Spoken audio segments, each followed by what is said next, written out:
Thomason. Darlene Graham will get the chance to carry on her late brother's legacy in the U.S. Senate. She's won the Republican Senate runoff in South Carolina, hoping to win election to the seat that was held by Senator Lindsey Graham. Darlene thanks President Trump for his endorsement, saying it made all the difference. Mr. President, Lindsey truly loved you and viewed you as one of his closest friends. I appreciate that bond and appreciate all that you've done for our country. Our victory would not have been possible without you, and we are truly grateful. New developments are giving Republicans fresh momentum as they defend their Senate majority in the 2026 midterm. The GOP holds a 53-47 Senate edge. Democrats need 4 net pickups to gain the majority, and they face headwinds. Analysts point to evidence of persistent Democratic bias in polling and historical summer polling bumps that are likely fading. The race is tightening in Michigan, while Alaska moves toward Republicans. With most vulnerable seats in states won by President Trump, Republicans maintain a strong structural advantage. Ken Lorman reporting. The U.S. and Canada are ramping up their trade war, hitting each other with steep new retaliatory tariffs. The world is united in grief. People across the globe bid farewell to Dolly Parton. Country music icon and actress, philanthropist, and businesswoman has died following a brief battle with cancer. She's to be laid to rest at a private service for family. Dolly Parton was 80. And not related to her passing, it just so happens that the next tropical storm that will form out in the Atlantic is to be named Dolly. Wall Street, Dow futures 33 points higher. The NASDAQ futures down 53. S&P futures off 5 points. More on these stories, townhall.com. Are you carrying more than $10,000 in credit card debt? Do you feel like you're running on a financial treadmill, making payment after payment, month after month, yet never getting ahead? If you're tired of watching your hard-earned money disappear into interest charges, there may be options available to help you take back control of your finances. At Total Financial Freedom, they'll show you what qualified consumers may be able to save through programs designed to help them resolve debt faster than making minimum payments alone. The consultation is free, confidential, and comes with absolutely no obligation. Why spend years, sometimes decades, paying thousands in interest when there may be a better path forward? Total Financial Freedom is a Christian-owned company that has helped thousands of Americans pursue financial freedom for nearly 20 years and is proudly A+ rated and accredited by the Better Business Bureau. Call now and ask how you can receive a complimentary copy of The Debt Dietitian. Stop running in place. Start moving toward financial freedom at 866-844-7344. 866-844-7344. There's been a tragic hospital fire in Pakistan's capital, Islamabad. The victims, the most vulnerable among us. The fire broke out on the 3rd floor in the mother and child unit at PIMS Hospital. According to their spokesperson, 15 newborn babies were in the ward at the time. 14 are now confirmed to have died from the fire. There has been no official confirmation about what caused the fire to start. Officials say they are investigating. TV satellite vans now line the outside of the hospital's perimeter, waiting for news. Pakistan's Prime Minister has called the fire tragic and expressed his condolences to the families of the children. As for the cause, the BBC's Carrie Davis says speculation focuses on an air conditioning compressor that rescue officials say exploded inside the nursery. Iran and Oman say their top diplomats have met to discuss a phased approach to managing ship traffic through the Strait of Hormuz. News and analysis, townhall.com. What's in a name? The Trump administration says in this case, a lot. The Department of Justice is arguing that if President Donald Trump's name is not on the Kennedy Center, that donor money for renovations will dry up, leading to its closure. The debate over adding Trump's name to the center meant to honor John F. Kennedy has been ongoing. The center's Trump-aligned board recently voted to add the phrase restored and renovated by President Donald J. Trump. Democratic Representative Joyce Beatty, an ex officio member of the Kennedy Center, opposes these changes, citing violations of the Kennedy Center statute. The Justice Department says that without Trump's name, the center will face financial ruin. I'm Lisa Dwyer. A Chinese humanoid robot has set a new 100-meter sprint record of 8.86 seconds. This at a special humanoid robot competition in Beijing. More on these stories, townhall.com. Washington is wasting $500 million every year on a federal supervision system that doesn't work. Probation officers are overwhelmed. Resources are going to people who pose zero threat, while actual dangerous individuals slip through the cracks. The Safer Supervision Act stops the waste and refocuses every dollar on protecting families from harm. President Trump's own pollster found about 80% of Trump voters want this fixed. It's time for Congress to get this done. Stop the waste. Protect our communities. Visit safersupervision.com. Paid for by the Reform Action Fund. Bad decisions limit future options. Make enough bad decisions and you will destroy your life. Listen to The Flatline with your host Rick Hughes every Sunday morning on the John Fredericks Radio Network. The Flatline describes a main line of resistance in your soul, built on God's Word. Join us every Sunday morning for 30 minutes of inspiration, motivation, and education, all without manipulation. That's The Flatline with Rick Hughes, heard here every Sunday at 8:30 a.m. on the John Fredericks Radio Network. Now more than ever, it's imperative to support companies that share our conservative values. That's why I can't be more excited to tell you that I've switched my family to Patriot Mobile. Patriot Mobile is America's only Christian conservative wireless provider. When you switch to Patriot Mobile, you shift your support away from the leftist, woke, progressive agendas of Big Mobile. Patriot Mobile's wireless service works perfectly and seamlessly as you go about your lives with exceptional nationwide coverage that uses the same towers the main carriers use. Patriot Mobile donates a portion of every dollar earned to causes you care about, to organizations that fight for religious freedom, First and Second Amendments, sanctity of life, and the needs of veterans and first responders. Patriot Mobile has plans to fit any budget, along with great discounts for our veterans and first responder heroes, as well as multi-line users. Switching is easy. Just go to patriotmobile.com/Godzilla or call their U.S.-based customer service team, 972-PATRIOT. That's 972-728-7468. Use offer code Godzilla for free activation.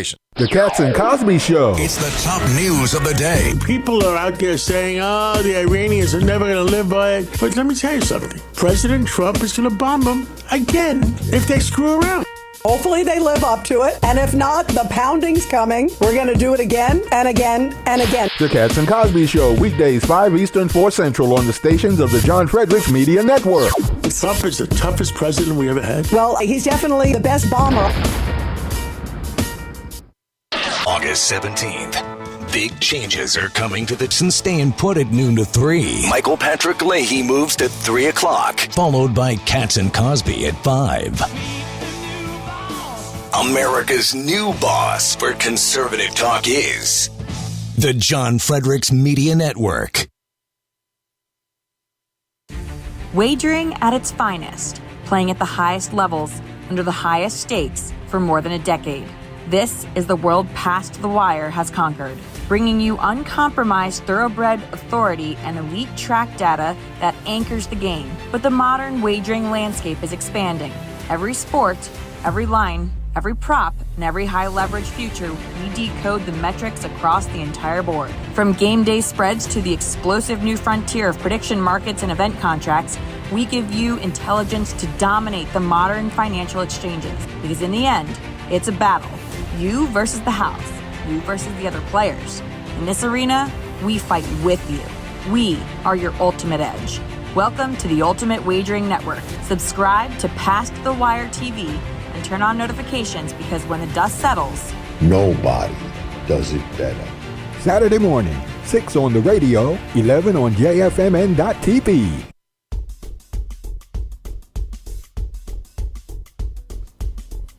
Good morning, and thank you for waking up with us on this Wednesday, August 26th, here on the John Fredericks Media Network. I'm Mike Coleman, filling in for your favorite producer, Dan Hobgood, once again, as he is in South Carolina with John Fredericks. He should be back in the captain's chair tomorrow, and for today, I'm going to give you your weather update, and then Outside the Box with the Ox, and then your favorite radio host, John Fredericks. Now, bringing you today's weather update is the Godzilla Wins radio show. For the best insight, analysis, and picks, watch and listen to Godzilla Wins Saturday morning from 9 to 11, all across the John Fredericks Media Network. Plus, to get John's daily sports picks, go to GodzillaWins.com. Once again, that's GodzillaWins.com. You can also watch the show on Fire Stick, Roku, and on the JFMN.TV app. That's JFMN.TV. You can find it in your Google Play or App Store. Now, starting in Richmond, today is going to be partly sunny, reaching a high of 88. And tonight, a low of 69 with a 33% chance of a thunderstorm. Right now, 61 degrees and clear.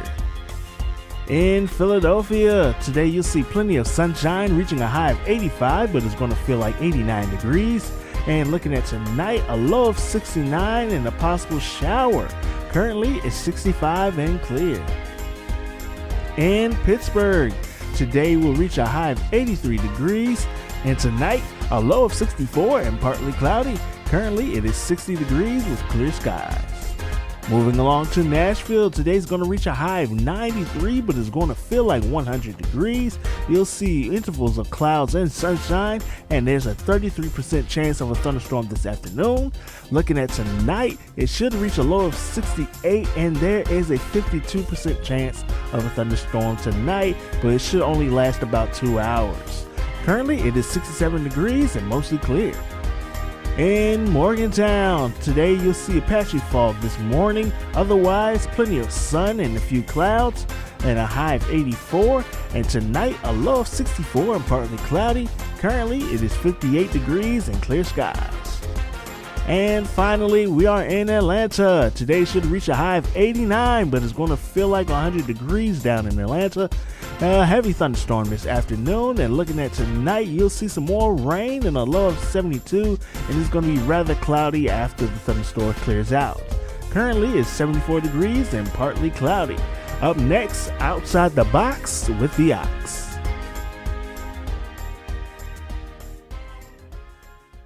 Target has a big, target on its back, so to speak. First, it was National Teachers Union's favorite bully, Randy Weingarten, advocating her members to boycott Target this year for back-to-school supplies and whatnot because everyone should hate the Minnesota-based retailer for not more publicly condemning Trump for sending ICE agents out hunting for illegals, and subsequently resulting in the deaths of 2 protesters. Oh, their CEO signed on to a letter back then calling for de-escalation, to which Weingarten basically replied, "Not good enough. Not nearly good enough."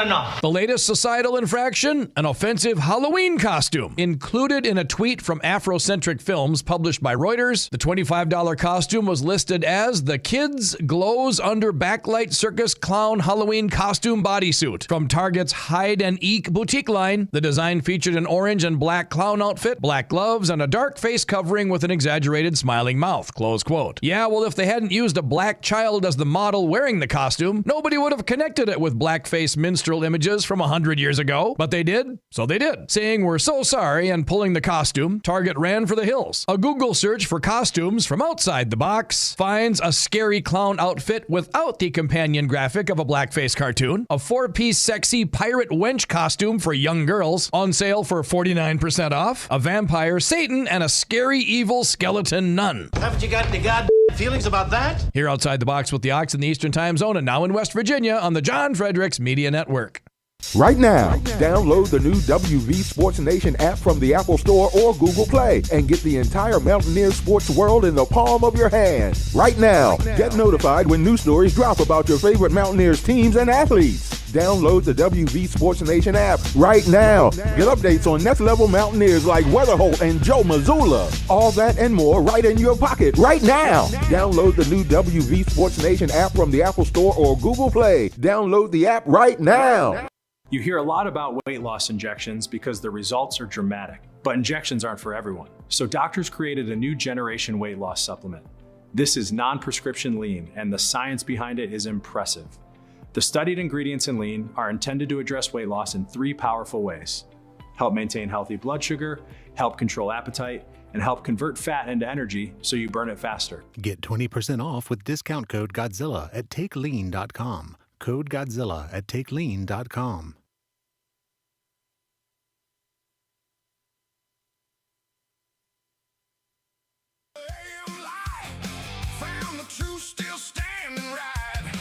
John Fredericks on the dial, cutting through the noise in style. If you want it straight, you know where to go. He rolls like thunder, head to toe. John Fredericks Radio Network.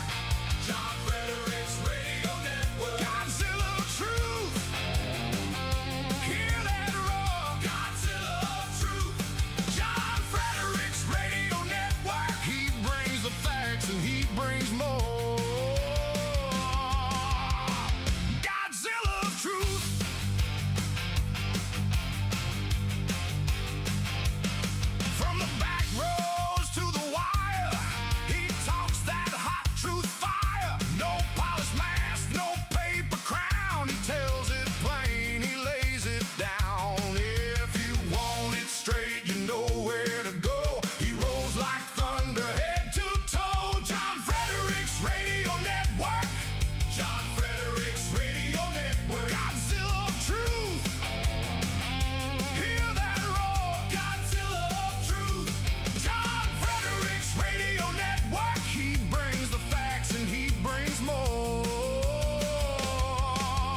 live from the studios of the John Fredericks Media Network. It's the John Fredericks Show. Grab yourself a cup of 1775 coffee, sit back, and get ready for the best 4 hours of talk in the universe. To be part of the show, just call our toll-free number, 888-480-5646. And now, here's the Godzilla of Truth, the Oracle of the Deplorables, the man with whom you can talk about playoffs, John Fredericks.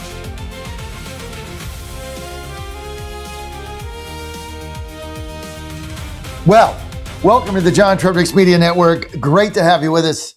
I'm your host, your Godzilla of the Truth in America, coming to you live once again from Rock Hill, South Carolina. This was the supposed to be the victory party last night for Ralph Norman. It did not work out. As Darlene Graham winning South Carolina, we had a live show starting at 7 o'clock. Gave you the rundown there if you happen to be able to tune in. Hope you liked it. When we do these shows, it's a little bit different. It's the first time Dan really was here experiencing it. It's really like calling a baseball game. You know, we do it a little bit differently, and we have our niche audience. There's no question about it. It's like an old Cubs game, where you call in play by play. So it's a little bit different, and but we have a huge audience for that as we call the plays out. I want to thank Michael Aller for being with us last night. He did a super job, but it was a disappointing night. There was no question about it. Ralph Norman would have been an extraordinary member of the U.S. Senate, the most conservative member there. He would have backed MAGA. He was what I called MAGA 2.0 as we have to rebuild that post-Trump.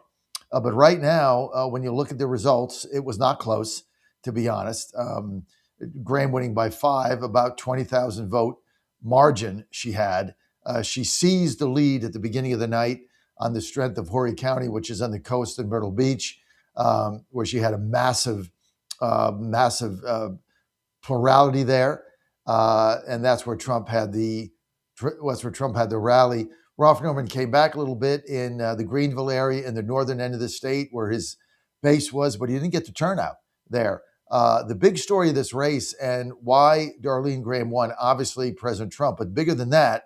It's bigger than that. Let me give you the insight now so you really understand what's going on. President Trump not only came to Myrtle Beach to campaign for Darlene Graham in Horry County, which is on the coast, which was Graham's base and her brother's base, but he got the vote out. I mean, there was about 100,000 greater turnout than the Norman model expected. That sunk them. They really didn't expect it. And the turnout was in the coastal areas of the state, in their strongholds. That's where the turnout was huge. And this was all President Trump. When he did that rally in Myrtle Beach, he can still motivate his voters. They will still come out. I mean, this was a fourth primary. There was voter fatigue.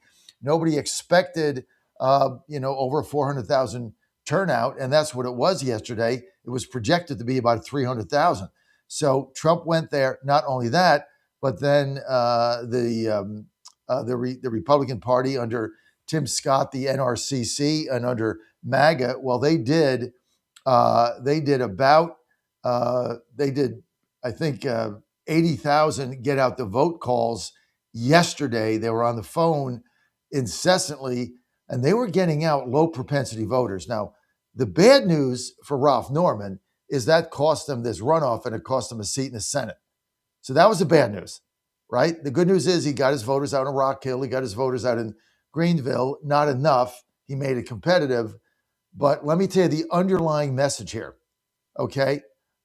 When you look at the numbers that were coming in last night, Trump's presence in South Carolina and President Trump's MAGA apparatus making those phone calls. He did a tele-rally, I think it was Monday night, where he had, like 100,000 people on the phone, as he's done for us in Virginia and other areas.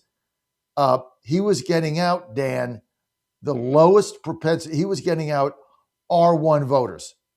R1 voters turned out in a 4-tier primary. I just want this to sink in, okay? Their machine last night got out R1 voters. Now they can get out. Here's the silver lining. And I'm as disappointed as you can imagine. I really thought we'd win last night.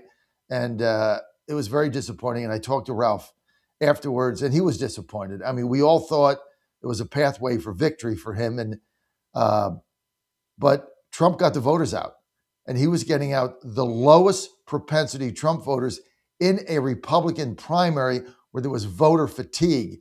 And he did that through his rally in Myrtle Beach, and then they did it through get out the vote calls, and they did it through the tele-rally on Monday night, which had a massive turnout. So it tells you that when the president engages directly and makes the plea to get his voters out, he proved it last night, he has still got the juice. And wherever you stand on this is irrelevant. I am giving you the reality of what happened last night. The reality of what happened is he got lower propensity Trump voters out, and he got them out to vote for Darlene Graham. And the reason they came out for Darlene Graham is because he asked them to. That's why they came out in significant numbers.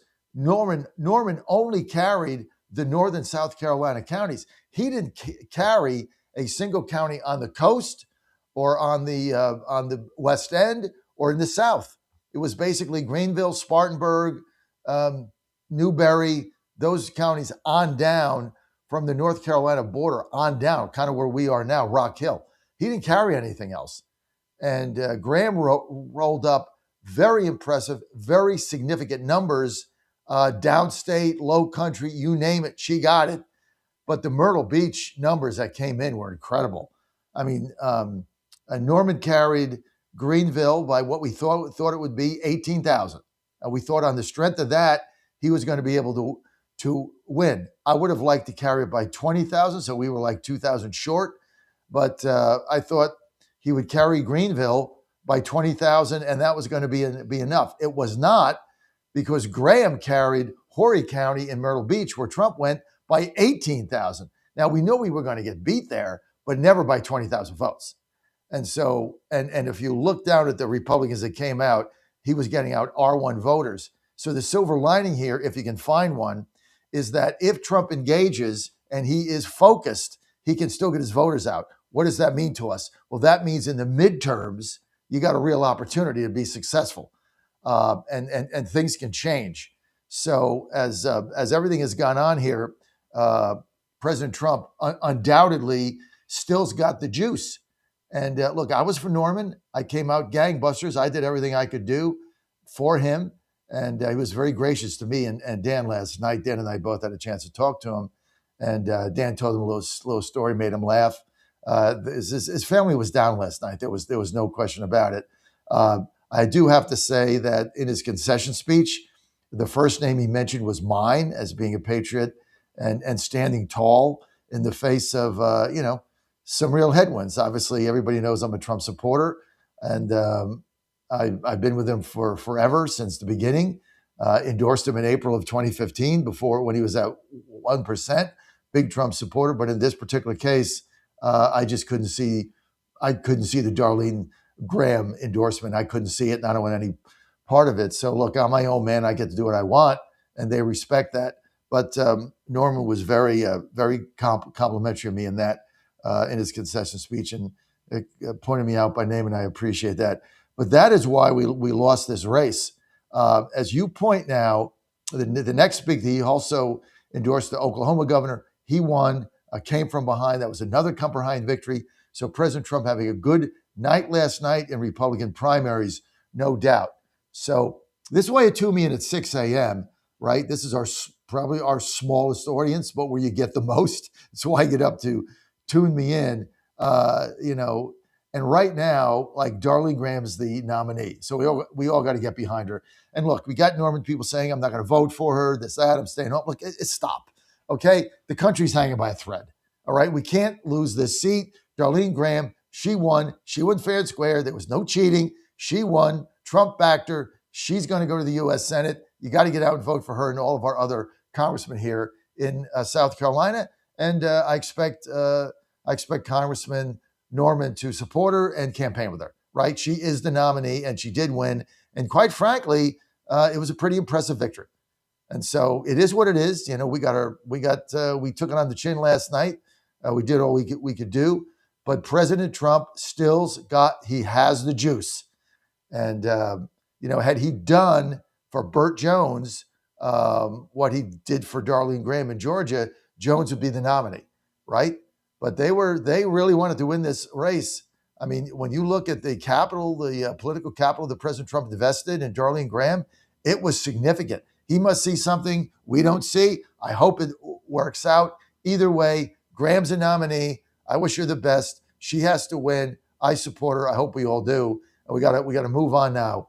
The next big thing coming up, I'm telling you, is this midterm convention. This has got to be the reset now. This has got to be where we reset the narrative, cut out the nonsense, and get going. Everything has got to stop now, the fake polls and everything else. It's all got to stop. We got to focus on one thing. This is the November election. We got to hold the Senate. We got to hold the House. And this is not going to be easy. And it's not for the squeamish. And it's not for the whiners. And it's not for the bitchers and the naysayers and the criers and the complainers. Okay? It is what it is. I mean, well, one thing Norman said last night, you know what? It is what it is. Trump backed her. He came to Myrtle Beach. He got out his vote. He got out R1 voters, the lowest propensity Trump voters. He got them out.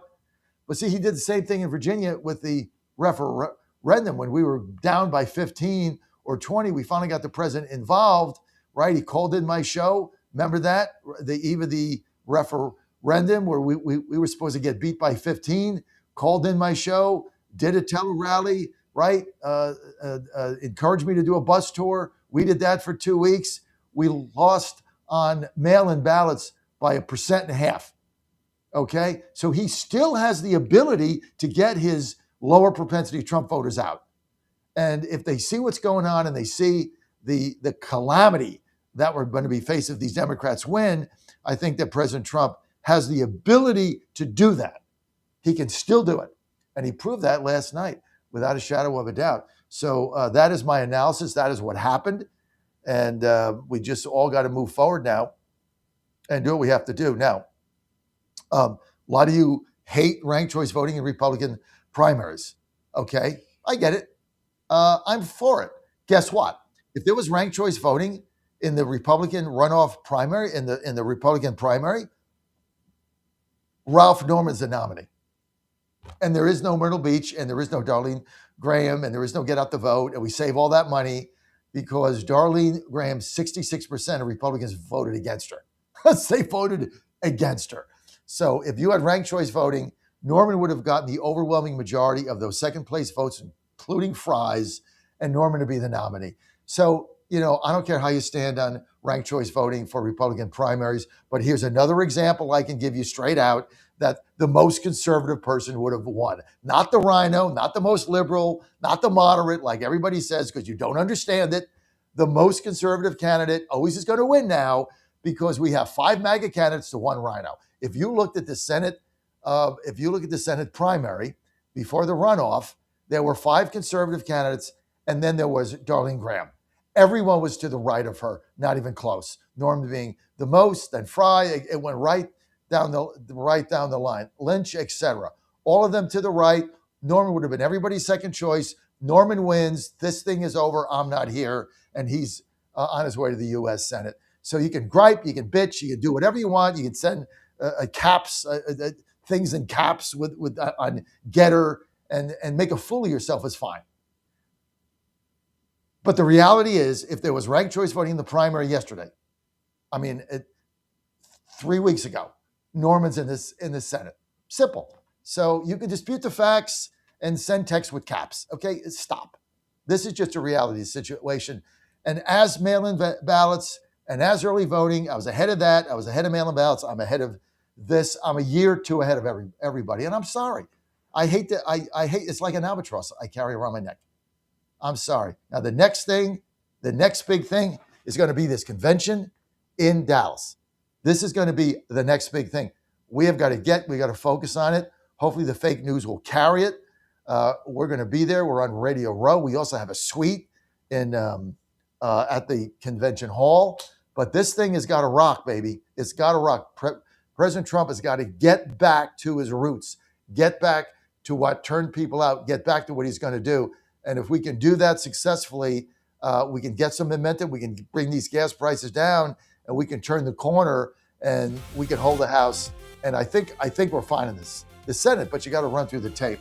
So that's kind of where we're at. When I get back, I'm going to expose the Canadian scam that's going on and all the fake news going on. That John Fredericks coming to you live, Rock Hill, South Carolina, where Darlene Grant is the South Carolina Republican nominee. We wish her the best, and she should win this handily. This is a Republican state, no doubt. So the best to Darlene Graham. Thanks for tuning me in. Those of you that tuned me in last night, thank you for that. You're on the John Fredericks Media Network Live, Rock Hill, South Carolina. Michael Coleman in the captain's chair. Dan Hobgood running the show here in Rock Hill. Hey, you stay with us, and we will be right back. Canada, also change in Atlanta when I get back. Keep it right here. Ponder this. I've recently noticed that the way a person drives may have a direct correlation to their personality. I'm pretty confident that most of you have witnessed this as well. We see courteous drivers. These are people who allow others to change lanes when safety permits. Courteous drivers usually use their turn signals to gesture to others their intentions. They stop at red lights and pay attention when waiting for a red light to go green. There are other drivers who are not so courteous, even aggressive, and get defensive when others try to change lanes. These drivers tend to get angry at others to the point of road rage. What does your driving signal to others? Do you show love and kindness to fellow drivers as the Lord would want you to do? Or do you lose control and take your anger out on others? We are called to be charitable to others, even when they don't extend charity to us. I'm Susie Kelly, and I am passionately Catholic.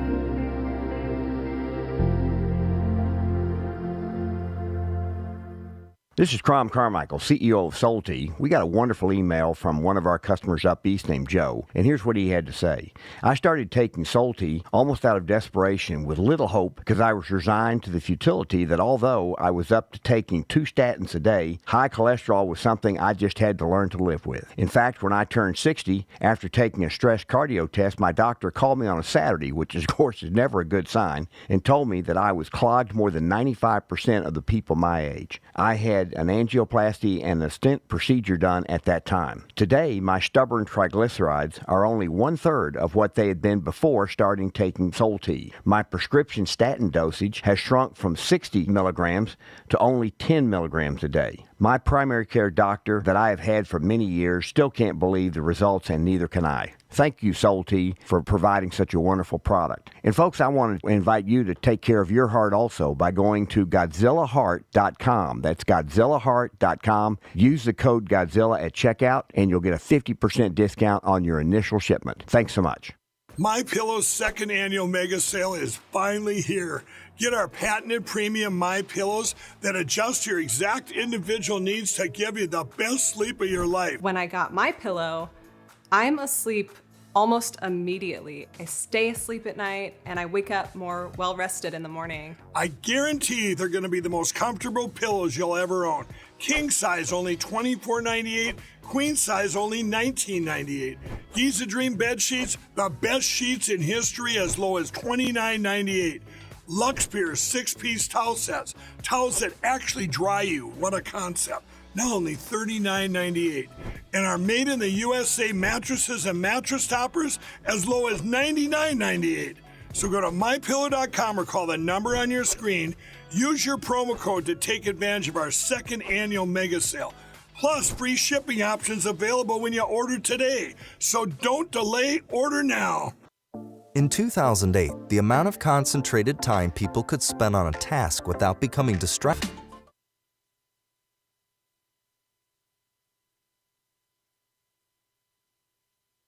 Dolly Parton is exceptional and unique. And I think you can argue what made her different was the intimacy that she created with her audience. She could sing about heartbreak. She could sing about poverty. She could sing about ambition. But she made it feel like she was singing directly to you, directly to a dream you had, directly to a fear you had, directly to a need that you were trying to address. Chris, has there been anyone else quite like her? There hasn't. I mean, I've sometimes thought, is it fair to call Dolly the most beloved entertainer in the history of popular entertainment? And that's a tough judgment to make, but I think it is, because who else has a 100% approval rating over 60 years? And that's a poll that's never been taken scientifically. But I don't know if you ever met anyone who would say they don't like Dolly Parton. I haven't, and I can't say, you can't say that about Elvis Presley. Going back to Charlie Chaplin, certainly forward to Taylor Swift, there's a lot of detractors. But something about Dolly Parton just made people smile when you even mentioned her name, and let alone when they really thought about what she meant to them. And, so she was not polarized. She stayed out of controversies. Yet she was thought of as inclusive, certainly an LGBTQ plus icon, and also equally beloved among, the most redneck of redneck people who thought, oh, maybe she's a little too inclusive for me, but I just love her. And that does come out of the songs, as you said. There's such a core authenticity beneath the phoniness that she cultivated. And I remember when I interviewed her, she had a quote stuck with me. She said, I've always thought that a certain bit of what magic I might have in the minds of people was that I look completely artificial. People ask me, are you the real Dolly Parton? I say, there's no such thing as a really Dolly Parton. But even though I look phony, my heart ain't. And people knew her heart. She called herself a big phony again in our interview, but with a laugh, because people did not think of her as that in the slightest, even though part of her whole persona coming up was, boob jokes on Johnny Carson, going from boobs to books, as a philanthropist, so much breadth there in her career and her interests. But the lyrics were so authentic. The lyrics were so fundamental. Her songs were about things that no matter who you are, a kid in the Appalachian Mountains or, a billionaire on Fifth Avenue, everybody could relate to the lyrics. Everybody could relate to the feeling that you might be losing somebody. Everybody could relate to the need of longing for a certain person, longing for a one true love. I mean, you talk about the inauthenticity. Maybe it was the authenticity of the lyrics that punched through, Chris. Sure. And, going back to Coat of Many Colors, all the songs that spoke to her upbringing in genuine poverty, and then up through Dumb Blonde, where she started playing with her persona. And I think even though that was like a silly song to kind of start her career with, women especially, but everyone sort of related to that dichotomy of that there's a public me and then there's a private me that is really deep and true.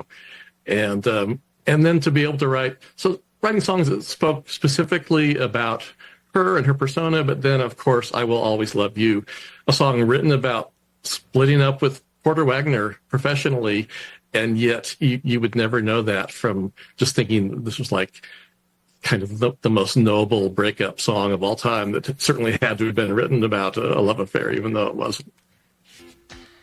Don't touch that dial.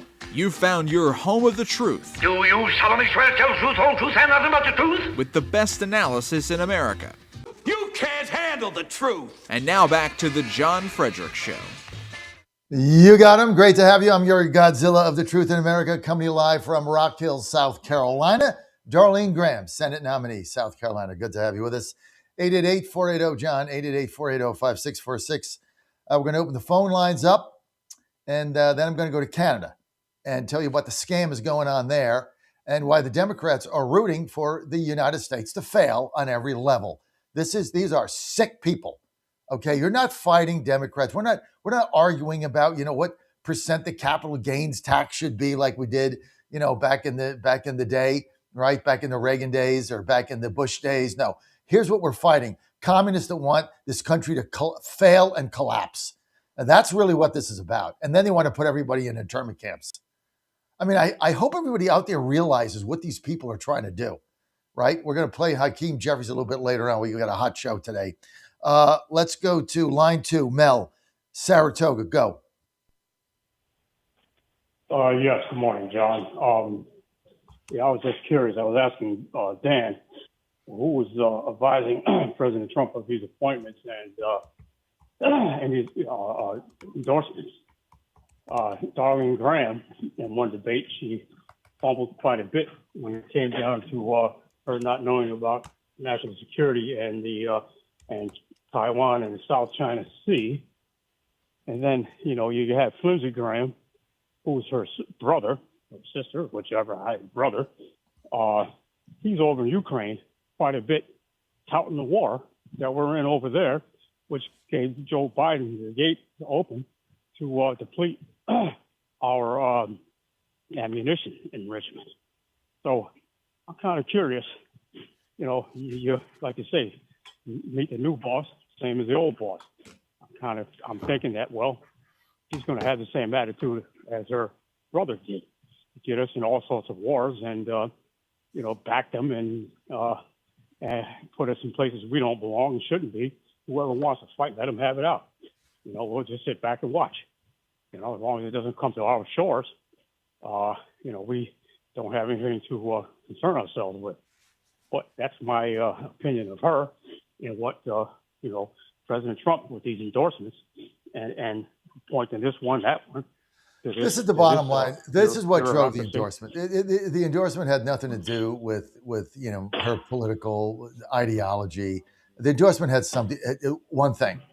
He's going to be able to tell her what to do. It's like he's got somebody in the Senate who he can simply tell what to do. And it's as simple as that. That's why the endorsement. He was not going to be able to tell Ralph Norman what to do. Norman's his own guy. He's going to do what he wants. Everybody knows he's a maverick. I backed him because he's a maverick. And I backed him because I know what he stands for. But President Trump backed Darlene Graham from the beginning because he wanted one person in the Senate, along with Tim Scott, who's lapdog number 2, does nothing either. He wanted another person in the Senate and one person that he could basically control.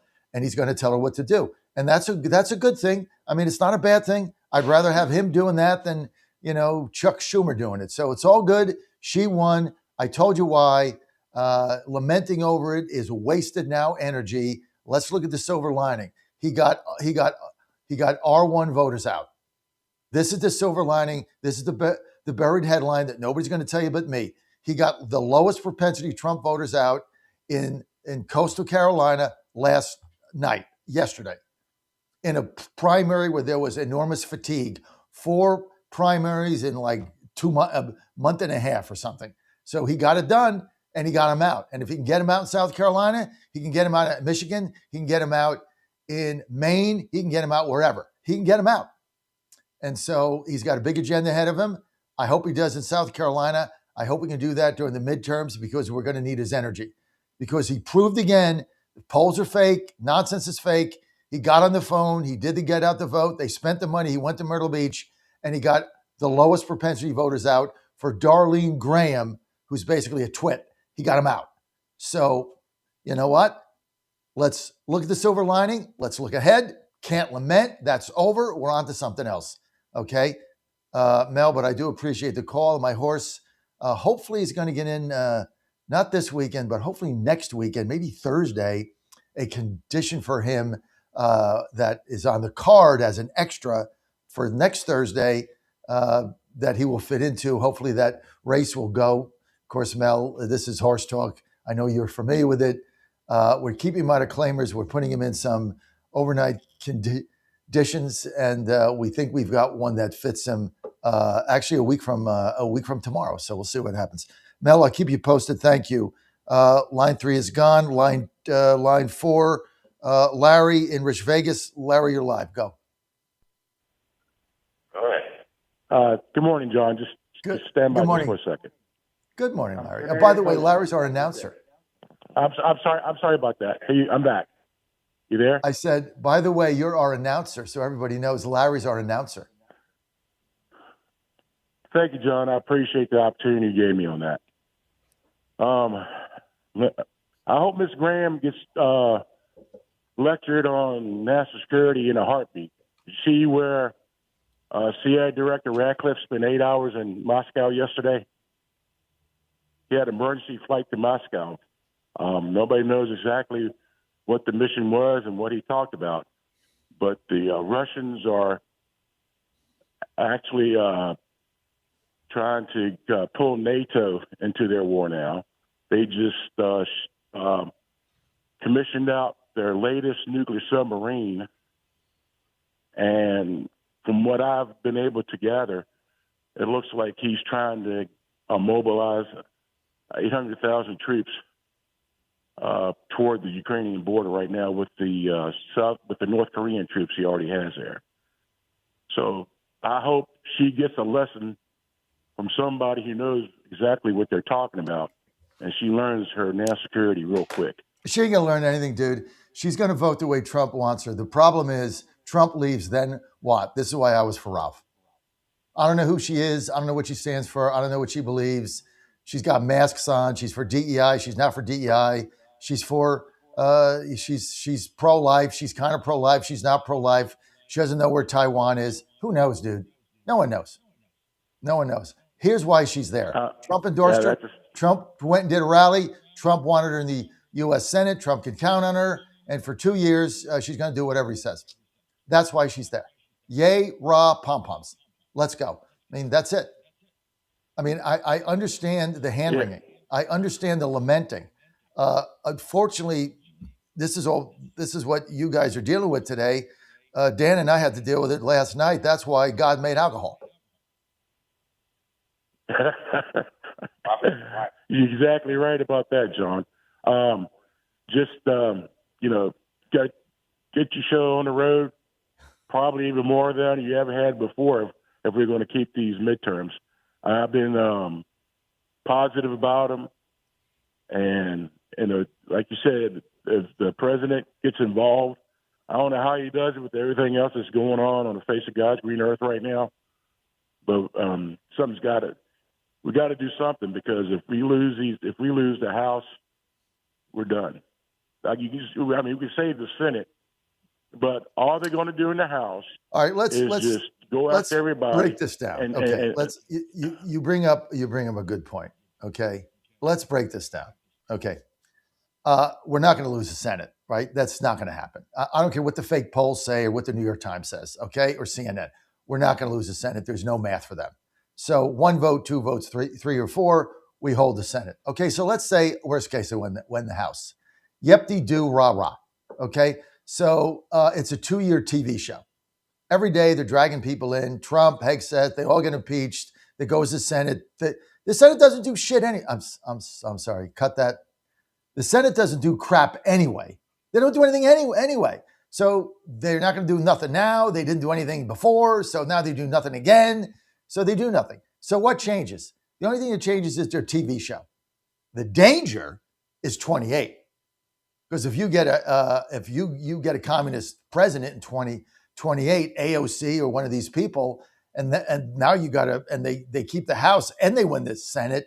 Now you have no country. Now you just have to move somewhere, lock the doors, get off the screen, and just hope you can survive until and worry about your kids.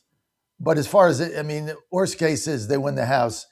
My calculus is I don't think they are, but if they do, nothing will get done. It'll be a TV show for 2 years. Rubio gets a nomination. He wins in a landslide, and then we're back to where we were. Meantime, we got $40 trillion in debt that nobody will deal with, except Ralph Norman wanted to deal with it, and he got beat. So, but look, they still got to win. You got to play the game. In the words of New York Giants coach Tom Coughlin, talk is cheap, play the game. There's a lot of talking. It's cheap. Go play, go win. Trump proved last night he's got the juice. Whether you like it or not, that's the reality of it. He's got the juice. He still's got it with Republicans, and he can get them out. And if he can get them out, this is a base election. If he can get them out, we got a fighting chance to hold the House. That is the buried headline here. Trump got low propensity voters out with voter fatigue in a primary, in the 4th primary in 8 weeks? And he got him out. If he get him out here, he get him out in all the swing states. Larry, I'll give you the final word. John, I couldn't agree with you more. God bless him. He's still my president. I still love the man. And he's got to do more campaigning, among other things, like you said, because if he doesn't, the House is gone. I believe he's going to be the hinge pin on how we keep the House getting out campaigning. Take a little directive of Ronald Reagan. You put the right people in the right place and let them do their job. And I believe he has the right people in the right place right now. Let them do their job from Hegseth on down. I do believe that Rubio is going to be the nominee.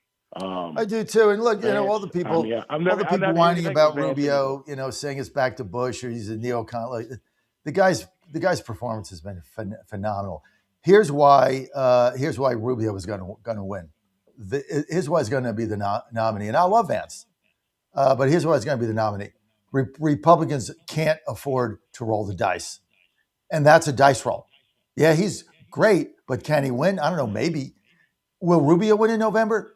Landslide. You're not going to roll the dice. Oh, yeah. Not when your country's hanging by a thread. Not when your kids are hanging by a thread. Not when your life is on the line. You're not going to roll the dice and hope things work out. You're going to go for the sure thing, bub. When your back's against the wall and you got a choice, I can go for the sure thing and get 80% of what I want, or I can roll the dice for 100, and if I lose, I'm dead. What the hell are you going to do? You're not going for 100% unless you're a complete degenerate gambler. Not mentioning right. any. And whoever's the Democratic nominee, they're not going to be able to change their stripes, no matter how much you want to paint that barn a different color. Bingo. When they go to debate, they're going to show themselves. You're right. Okay, Larry, my announcer in All Rich Vegas. Larry, Take thank care. you. All right, let's go to Canada. You ready, Dan? I'm ready. Okay. The Democrats are all rooting for the Canadians now. They might as well get rid of the American flag and just put up a Canadian flag. Why are we doing these tariffs? Are we doing it so we can raise prices for Americans? Are we doing it because, we want to retaliate because we're mad at Carney? Why is Trump doing this? Okay, understand the playing field, which the fake news refuses to tell you because they're lying POSs, all of them. And they're all rooting for Canada because anything to hurt Trump and help the Dems, they're for it. So they're going to tell you, prices are going up. Trump's doing another tariff, right? Here's why we're doing it. Here's why we're doing the tariffs, right? Canada is dumping goods into the country. They subsidize lumber. They subsidize dairy. They subsidize industry. They dump it in the United States. They take our jobs away. Okay, that's half of it. Here's the other half. We can't sell anything there. Do you know that let's take one item. United States automobiles. You try to sell a Ford, GM, or whatever they are, Chrysler now, is that it, or Chevy or something? You try to sell a U.S. car into Canada, you go over that border, you know what the immediate tariff is? 25%. So a car that's 20,000 is now 23,000. Car that's 40,000 is now 50,000. That's just one example. I can go on and on and on. We can't sell dairy. We can't sell meat. We can't sell milk. We can't sell cheese. We can't sell anything. There's exorbitant tariffs. They got a 300% dairy tariff. The dairy farmers can't sell a quart of milk there. We can't sell alcohol. No wine. They got a 35% tariff on wine, on liquor, on beer. We can't sell anything in there. They dump the goods here, and we can't sell there. We have no tariffs. They have 35% tariffs. Somebody in the right might tell me that's fair. I mean, finally got a president who's got the balls to stand up to them, and you got all the Democrats whining about it. Oh, they're our ally. Well, they're our ally. Well, why are they gouging us with 25% tariffs, and we can't sell a car in Canada? What kind of an ally is that? It's not an ally. I'm not saying it's an adversary, but all Trump is trying to do is level the playing field. Oh my God, Canada tariffs. Oh my God, we're all going to die again. This guy's got the balls to get fairness within the trade world, and nobody else has done that. Nobody else got the courage to do it. They all just bend over and take it up the you-know-what. And we're tired of this. We're tired of Iran. We're tired of them killing our people. We're tired of them blowing things up. We're tired of the Strait. We're tired of the whole thing. One guy comes in and does it. And now you got the Democrats rooting for Iran, rooting for Canada, rooting for the economy to collapse, rooting for gas prices to go up. This is what we're facing. Only way communists take over is a country collapse. We got $40 trillion in debt and another $8 trillion. Well, it's down to, thank you, Scott, another $8 trillion on the Federal Reserve balance sheet. And God knows what the unfunded mandates are that we have to deal with. Country is on the brink here. It's on the brink. And so we got one guy standing up to everybody, and all we do is bitch. Now, I'm just not getting it. Now, I didn't like the result last night, but it is what it is, folks. It is what it is. And, people saying, oh, I'm not going to vote now. Stop, okay? You want to live in filth and squalor? Well, that's what you're going to get. Right? I got clips to play when I get back. I got Hakeem Jeffries. I've got, wait till you see what this guy's. We got Hakeem Jeffries. We've got Larry Krasner. I mean, these guys are not, we're facing communists. And we're worried about, not voting because we don't like something Trump did. You got to take the good with the bad, man.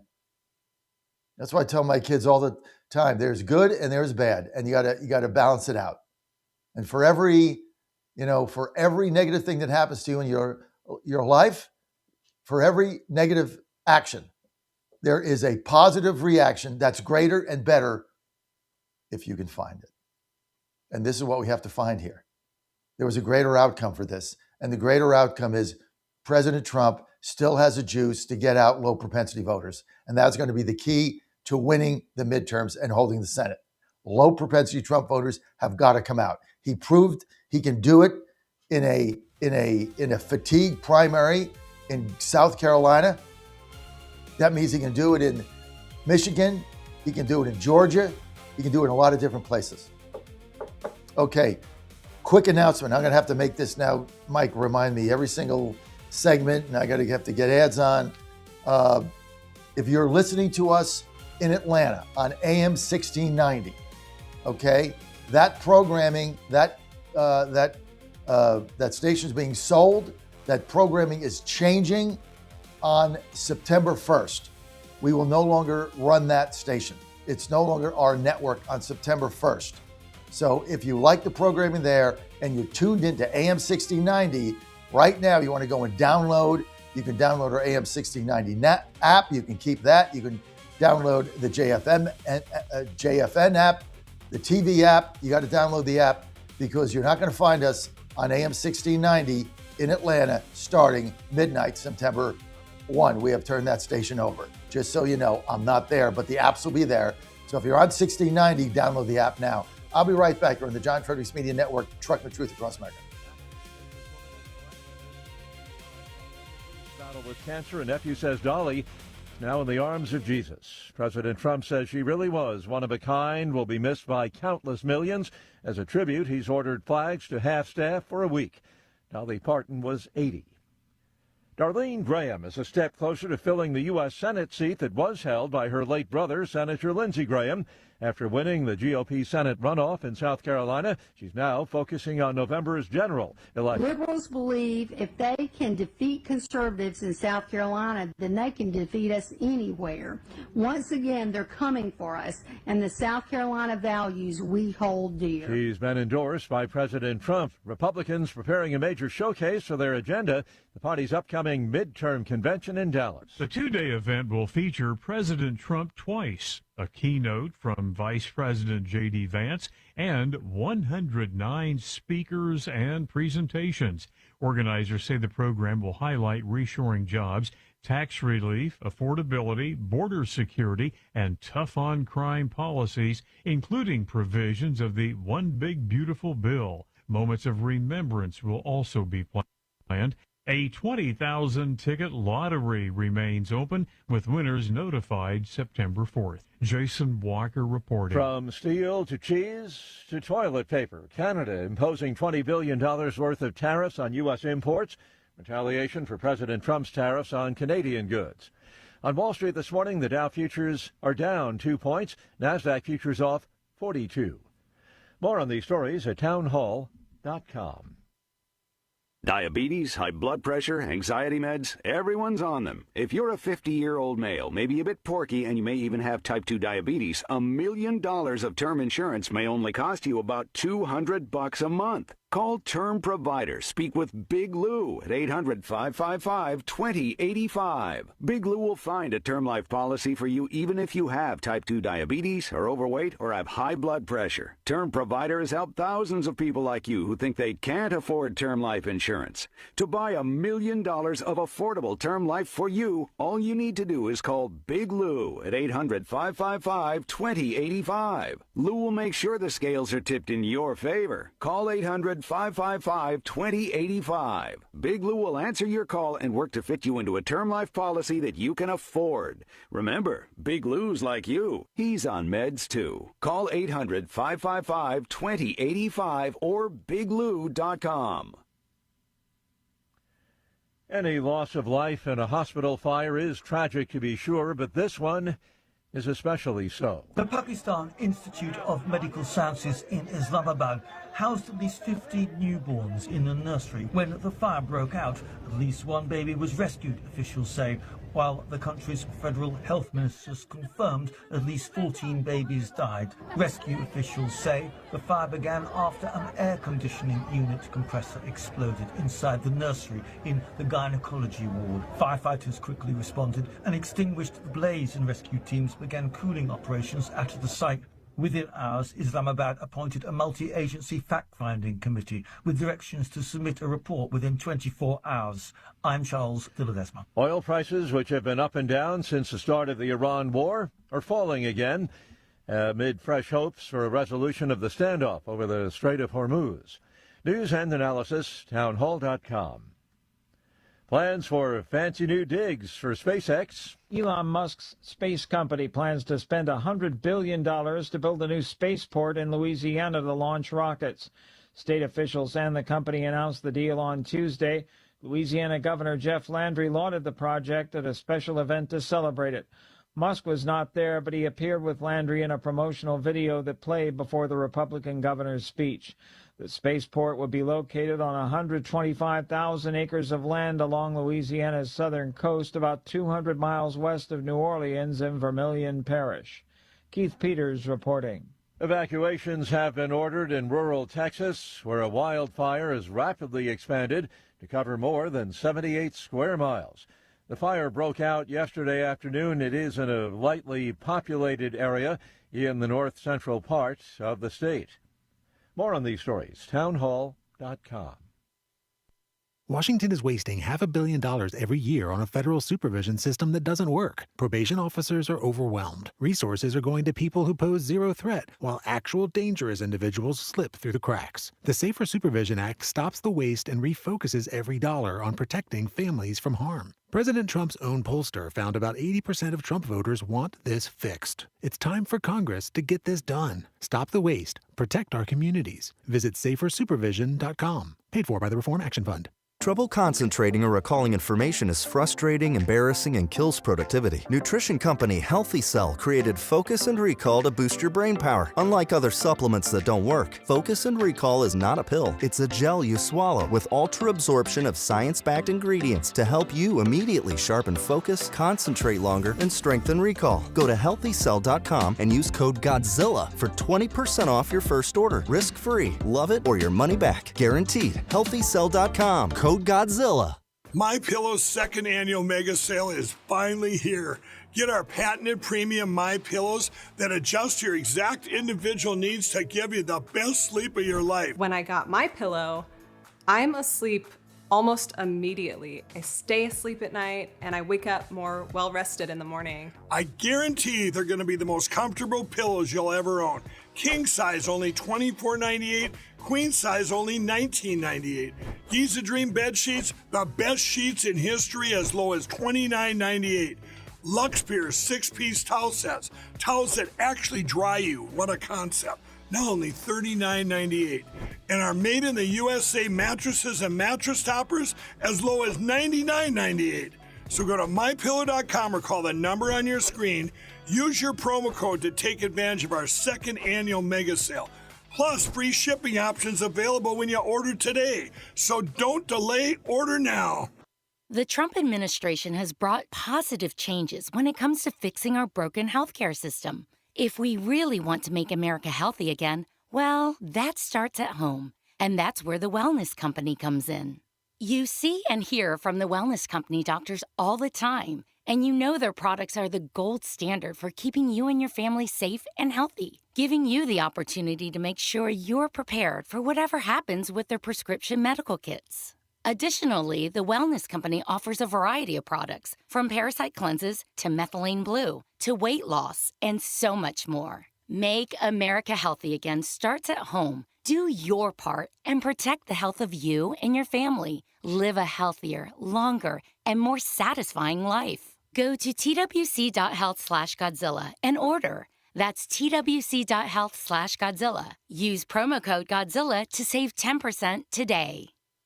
Now more than ever, it's imperative to support companies that share our conservative values. That's why I can't be more excited to tell you that I've switched my family to Patriot Mobile. Patriot Mobile is America's only Christian conservative wireless provider. When you switch to Patriot Mobile, you shift your support away from the leftist, woke, progressive agendas of Big Mobile. Patriot Mobile's wireless service works perfectly and seamlessly as you go about your lives with exceptional nationwide coverage that uses the same towers the main carriers use. Patriot Mobile donates a portion of every dollar earned to causes you care about, to organizations that fight for religious freedom, First and Second Amendments, sanctity of life, and the needs of veterans and first responders. Patriot Mobile has plans to fit any budget, along with great discounts for our veterans and first responder heroes, as well as multi-line users. Switching is easy. Just go to patriotmobile.com/Godzilla or call their U.S.-based customer service team, 972-PATRIOT. That's 972-728-7468. Use offer code Godzilla for free activation. Live from the studios of the John Fredericks Media Network, it's the John Fredericks Show. Grab yourself a cup of 1775 coffee, sit back, and get ready for the best 4 hours of talk in the universe. To be part of the show, just call our toll-free number, 888-480-5646. And now, here's the Godzilla of Truth, the Oracle of the Deplorables, the man about whom John Stamos once said, "Now there's a good-looking dude," John Fredericks. I'm John Fredericks, your Godzilla America, your Oracle of the Deplorables. Hey, thanks for being with us today. No nonsense, no gibberish. Got to take it right here. I am your Godzilla of the Truth in America. Live from Rock Hill, South Carolina. We're back in D.C. tomorrow.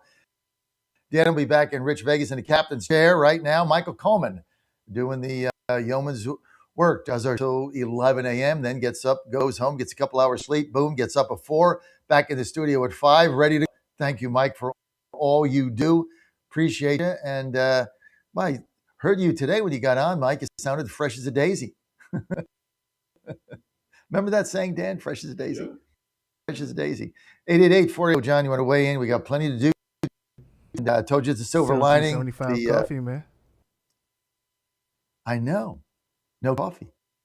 Do you have any coffee in there? Do you have 1775 in there? You're not a coffee drinker, are you? No, I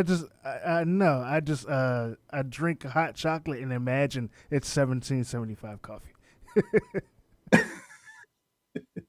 Well, listen, I don't know how you did it, because Dan and I last night, we were tired, and I had a little hot toddy, and got my 4 or 5 hours of sleep.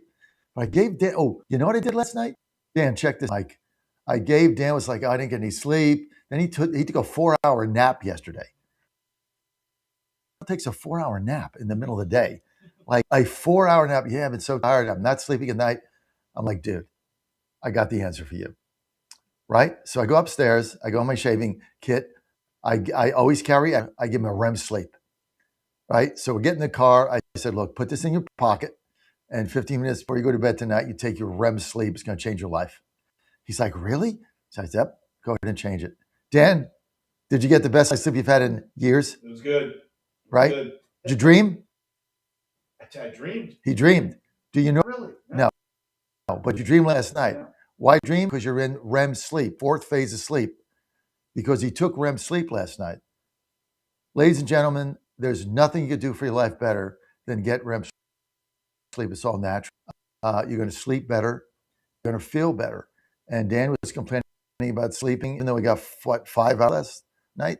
4.5? About 5? If you got to get 5 hours sleep and you have a deep sleep and you're in the REM, you can function the next day. Can't do it every day, but I'm going to give you another one for tonight. In fact, I'm going to give you whatever I got, whatever I'm traveling with, 3 or 4. Take them for a few days and then go order them. And they're very inexpensive and they're really a game changer for you. .com, healthycell.com, promo code Godzilla, which will get you 20% savings. So you're going to save 20% and they're going to ship it to you immediately. And you just get 15 minutes before you go to bed. If you travel, you just throw it in your shaving kit or throw it in your purse or whatever. Throw a couple in there. You're good to go. And it's a life game changer. And you feel so much better. Nothing like getting up after being in a deep sleep and your body is rejuvenated.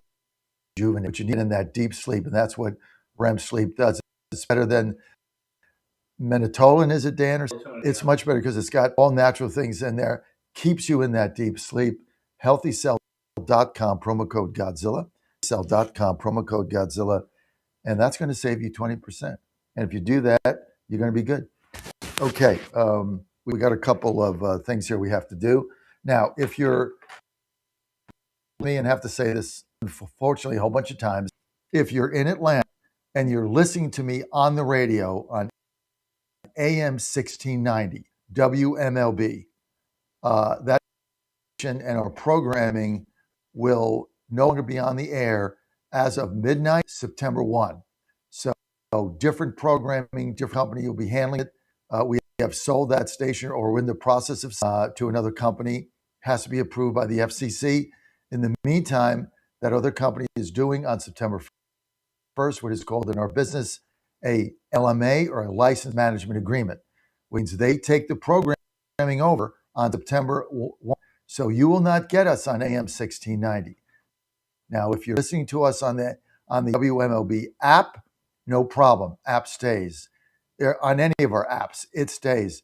But if you're only on the radio and you want to get programming, you're going to have to download either the radio app, just go to WMLB1690.com, or download the JFMN app, go to johnfredericksradio.com, download our TV app, JFMN.TV. There's plenty of apps out there, but you're not, if you're a radio-only listener on AM 1690, that program ceases to exist at midnight on September 1. I just want to make everybody aware of that. You want to call it, comment, fine.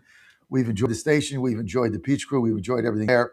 But Ann and I have made a couple of long-term strategic decisions with the company as we continue our vision of growth.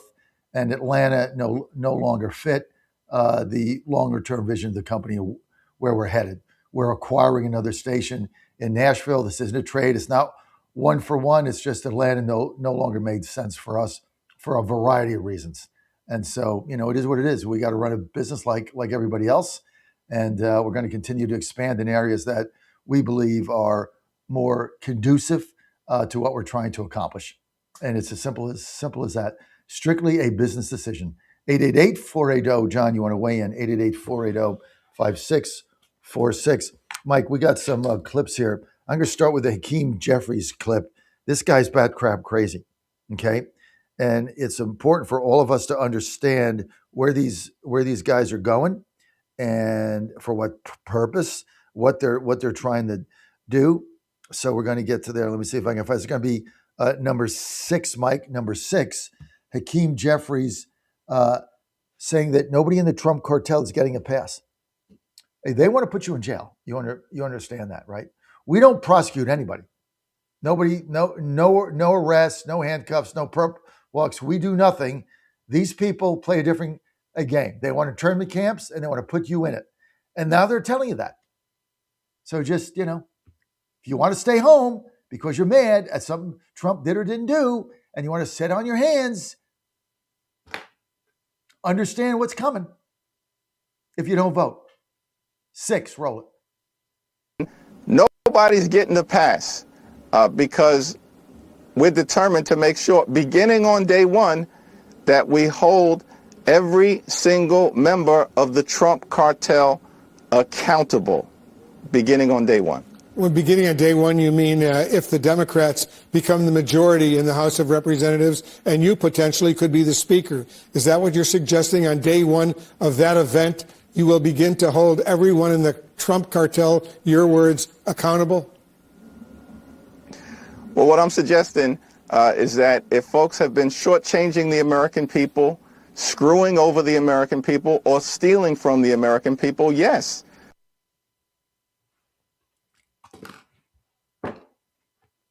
Define stealing. Right? It's whatever they say it is. See, this is the difference between them and us. You know, all the things they do, no arrests, nobody's held accountable, no indictments, nothing, zero. They make stuff up like they did with Trump, and they're going to do with every one of his cabinet members and everybody else. Everybody is at risk if they win, because their ultimate goal is to destroy MAGA and put you in internment camps. That's their goal.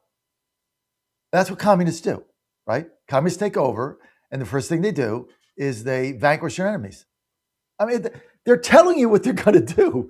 They're telling you they're going to take lawfare to a level you never saw before. They're telling you what they're going to do.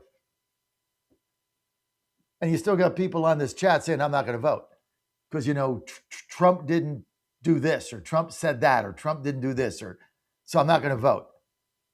And they're telling you there's no country when they win. And you're next. But yet you're not going to vote because you're pissed off about something Trump did or didn't do. Okay. Your life. I'm voting. That's all I know. Okay, let's get to, here's another one. Let's get to cut one. Here's Larry Krasner. I play these clips. I just can't believe what I'm seeing. I'm 68 years old. I never in my lifetime did I think we'd be in this position with people like this. Never, not for a moment. Here's Larry Krasner, the DA of Philadelphia, calls for blowing up the White House ballroom. Oh yeah, I kid you not. Number one, take a listen. I'm going to have a paperweight sitting on my desk. You know what that paperweight's going to be? It's going to be a piece of the ballroom after we all blow it up. That's what it's going to be. In an official ceremony, just so we're clear. In an official ceremony, we're going to blow it up, and we're going to get the taxpayers their money back by selling all the pieces as paperweights, and I will have one on my desk. And they all clap. Let's blow up the ballroom so that we can have events at the White House for future presidents that are not in a tent. Let's have security for the country. Let's have security for our leaders. But no, Krasner's going to blow it up. And these people win in landslides. Sad state of affairs. Sad state of affairs. But anyway, let's get to John Thune the Clown, Ringling Brothers, Barnum and Bailey. Here's Thune, who's done nothing. How long has he been there, right? What was he?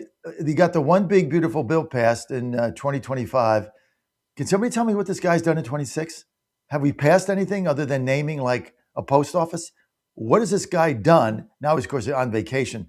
So he took time from his 5-week vacation to weigh in on petitions to keep Mandami from the 9/11 ceremony. This is what he's focused on. Not the SAVE Act, not getting all the Trump appointees in, not Senate recess, not getting all these people. No, he's focused on Mandami and some petition. This guy's the biggest fraud in the Republican politics, an absolute clown. Let's go to John Thune, cut 4. What do you think of the 9/11 families that want Mandani not to attend the Ground Zero ceremony for the 25th? The question was... the families of the 9/11 victims, they don't want them to attend. Yeah, I mean, I can't defend anything that guy says. Okay. Wow. Riveting. Aren't you riveted? Every time you hear John Thune, aren't you fired up? Don't you want to go out and vote, sign 5 people up? Don't you want to go knock on doors, make phone calls, send money? I mean, was that one of the most inspiring couple seconds you've ever seen? Wow, the guy's got such charisma. It's unbelievable. You know what? I was having a bad day, but now that I heard from John Thune walking down the hall, getting back from his 5-week vacation, I'm just fired up. I can't wait. What can I do? Can I get a call app or something? I mean, I gotta help this guy out. What do you think, Dan? I mean, he's the bomb, isn't he? Friggin' clown. Absolute clown. Here's, let's get to cut 12. Speaking of Mandami, Mayor Mandami is being sued by a group representing immigrant-owned grocers in New York City over his plan to open 5 citywide grocery stores. So let's open grocery stores subsidized by the taxpayers. Let's open them up in New York City, subsidized by the taxpayers in Rochester and Saratoga, because it's not financed by New York people. And then let's put the regular grocery stores out of business so that eventually now you have shortages and food deserts. That's a brilliant plan. That's what the communists do. Then they'll need 10 grocery stores, then 20, then 50, then 100, until they run out of money, and then there'll be riots. And then they'll blame it on you. See, this is what they do. It's like, let's spend $2 trillion we don't have with Biden. Let's blow up the spending. Let's print $2 trillion in money. Let's get inflation to 10%. Let's raise prices for everybody. And then 18 months later, let's blame it all on President Trump and make that our call to victory. Quite the plan, isn't it, Dan? All right, whatever. Cut 12, take a look. New this morning, a group representing immigrant-owned grocers is suing New York City over Mayor Zohran Mamdani's plan to open 5 city-owned grocery stores. And Fox Business' Madison Allworth has the details from East Harlem, New York. Hi, Madison. Hey, good morning, Dana. Yes, the Multicultural Business Coalition. They represent 50 chambers of commerce and multiple small businesses like the one behind me. They are officially suing the city over this plan. Essentially, they are arguing that they're taking taxpayer dollars, like dollars from the business owners behind me, and putting that into those city-run stores, which as a result won't have to pay anything in taxes, which will make it unfair in terms of competition. They haven't done any business investigation as to whether or not these will work, and as a result, they're asking the state to stop this. We spoke to Elvis, who is the manager of this store behind us here. His family has owned it for 25 years. He's featured prominently in the lawsuit because I'm going to spin around and show you this empty lot just across the street from his store. That is where the city-run grocery store La Marqueta is going to go in 2029. That grocery store will open just across the street, and it will not have to pay anything in taxes. He says that alone is going to be too difficult for him to compete with and will put him out of business. The city pay, I'm paying for him. I pay tax. Pay for him. So it's not good. He no give me the license for the tobacco. No have no license for the tobacco. I ain't gotta pay rent. I gotta pay insurance. I gotta pay tax. Never require tax. Tax is expensive. Now, we reached out to the city for comment regarding this lawsuit, but have yet to hear back. But they have recently walked back some comments regarding government-run stores here in New York. The lead official for NYC Groceries told New York One that they were exploring grants for local businesses to help them compete with the government-run stores. So taxpayer dollars going to city-run stores and to the stores that already exist. But the mayor's office has since walked that back, telling Fox Digital they are not considering grant programs for existing grocers. This location across the street, the city has set aside $30 million. As a reminder, we're talking 5 stores. The city says all of them will cost $70 million. This one alone costing $30. But now they do have some pushback from small bodegas and markets like the one behind me. Welcome to the communist America, where you have city grocery run stores that will put out regular businesses and put them out of business, especially small businesses, so that you have more government control and more dependency on the government. And then they'll start controlling what you buy. See, that's next. You don't need that much meat. You don't need that many eggs. You don't need this much of this. You don't need that much of that. They'll start. Oh, and by the way, in order to go shop there, you have to have an ID. Don't need an ID to vote, but you're going to need an ID to go to the city-owned grocery stores, which are subsidized by taxpayers that don't live in the city until they run out of money as well. But, he's holding Hochul hostage, so he's going to continue to get the money. Let's go to the phone lines, 888-480-JOHN, 888-480-5646. I am your Godzilla in the Truth in America. Truth and clarity, my friends. Why would you how could you tune into something else? I mean, who in America just gave you what I did for the last hour and a half? I broke down the tariffs. I broke down the election in South Carolina. I gave you what happened. I gave you the silver lining. I gave you the buried lead. I gave it to y'all. This is an albatross that hangs around my neck. What do you think, Dan? Dan's a teetotaler, by the way. Dan does not drink. So, when we go to the bar, he gets Coke. That's worse than drinking. At least I get, vodka or something. That Coke's bad. Do you drink that Red Bull stuff? No, never been one of those. I never had one of those in my life. Rot your gut. Better off with a whiskey. Let's go to Paul in Georgia, line 2. Paul, you're live. Hey, John. What's up? Hey, I wanted to bring up a point. So of course I'm a little disappointed you're going to be leaving Georgia, but that's okay. I always listen to you on the internet anyway. Good. But I want to make a point before, as my last parting comment. We've got a radio announcer here in Georgia at 12. As you know, this Eric Erickson guy. This guy is such a friggin' rhino. This guy he just goes out of his way to sabotage Trump all the time, and yet he acts like a Republican. It's unbelievable. He'll never take a call from any MAGA people.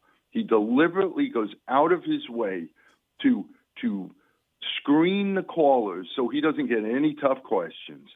He argues the point that the election wasn't stolen, even though they pulled the bags out from underneath the table. It's right on video.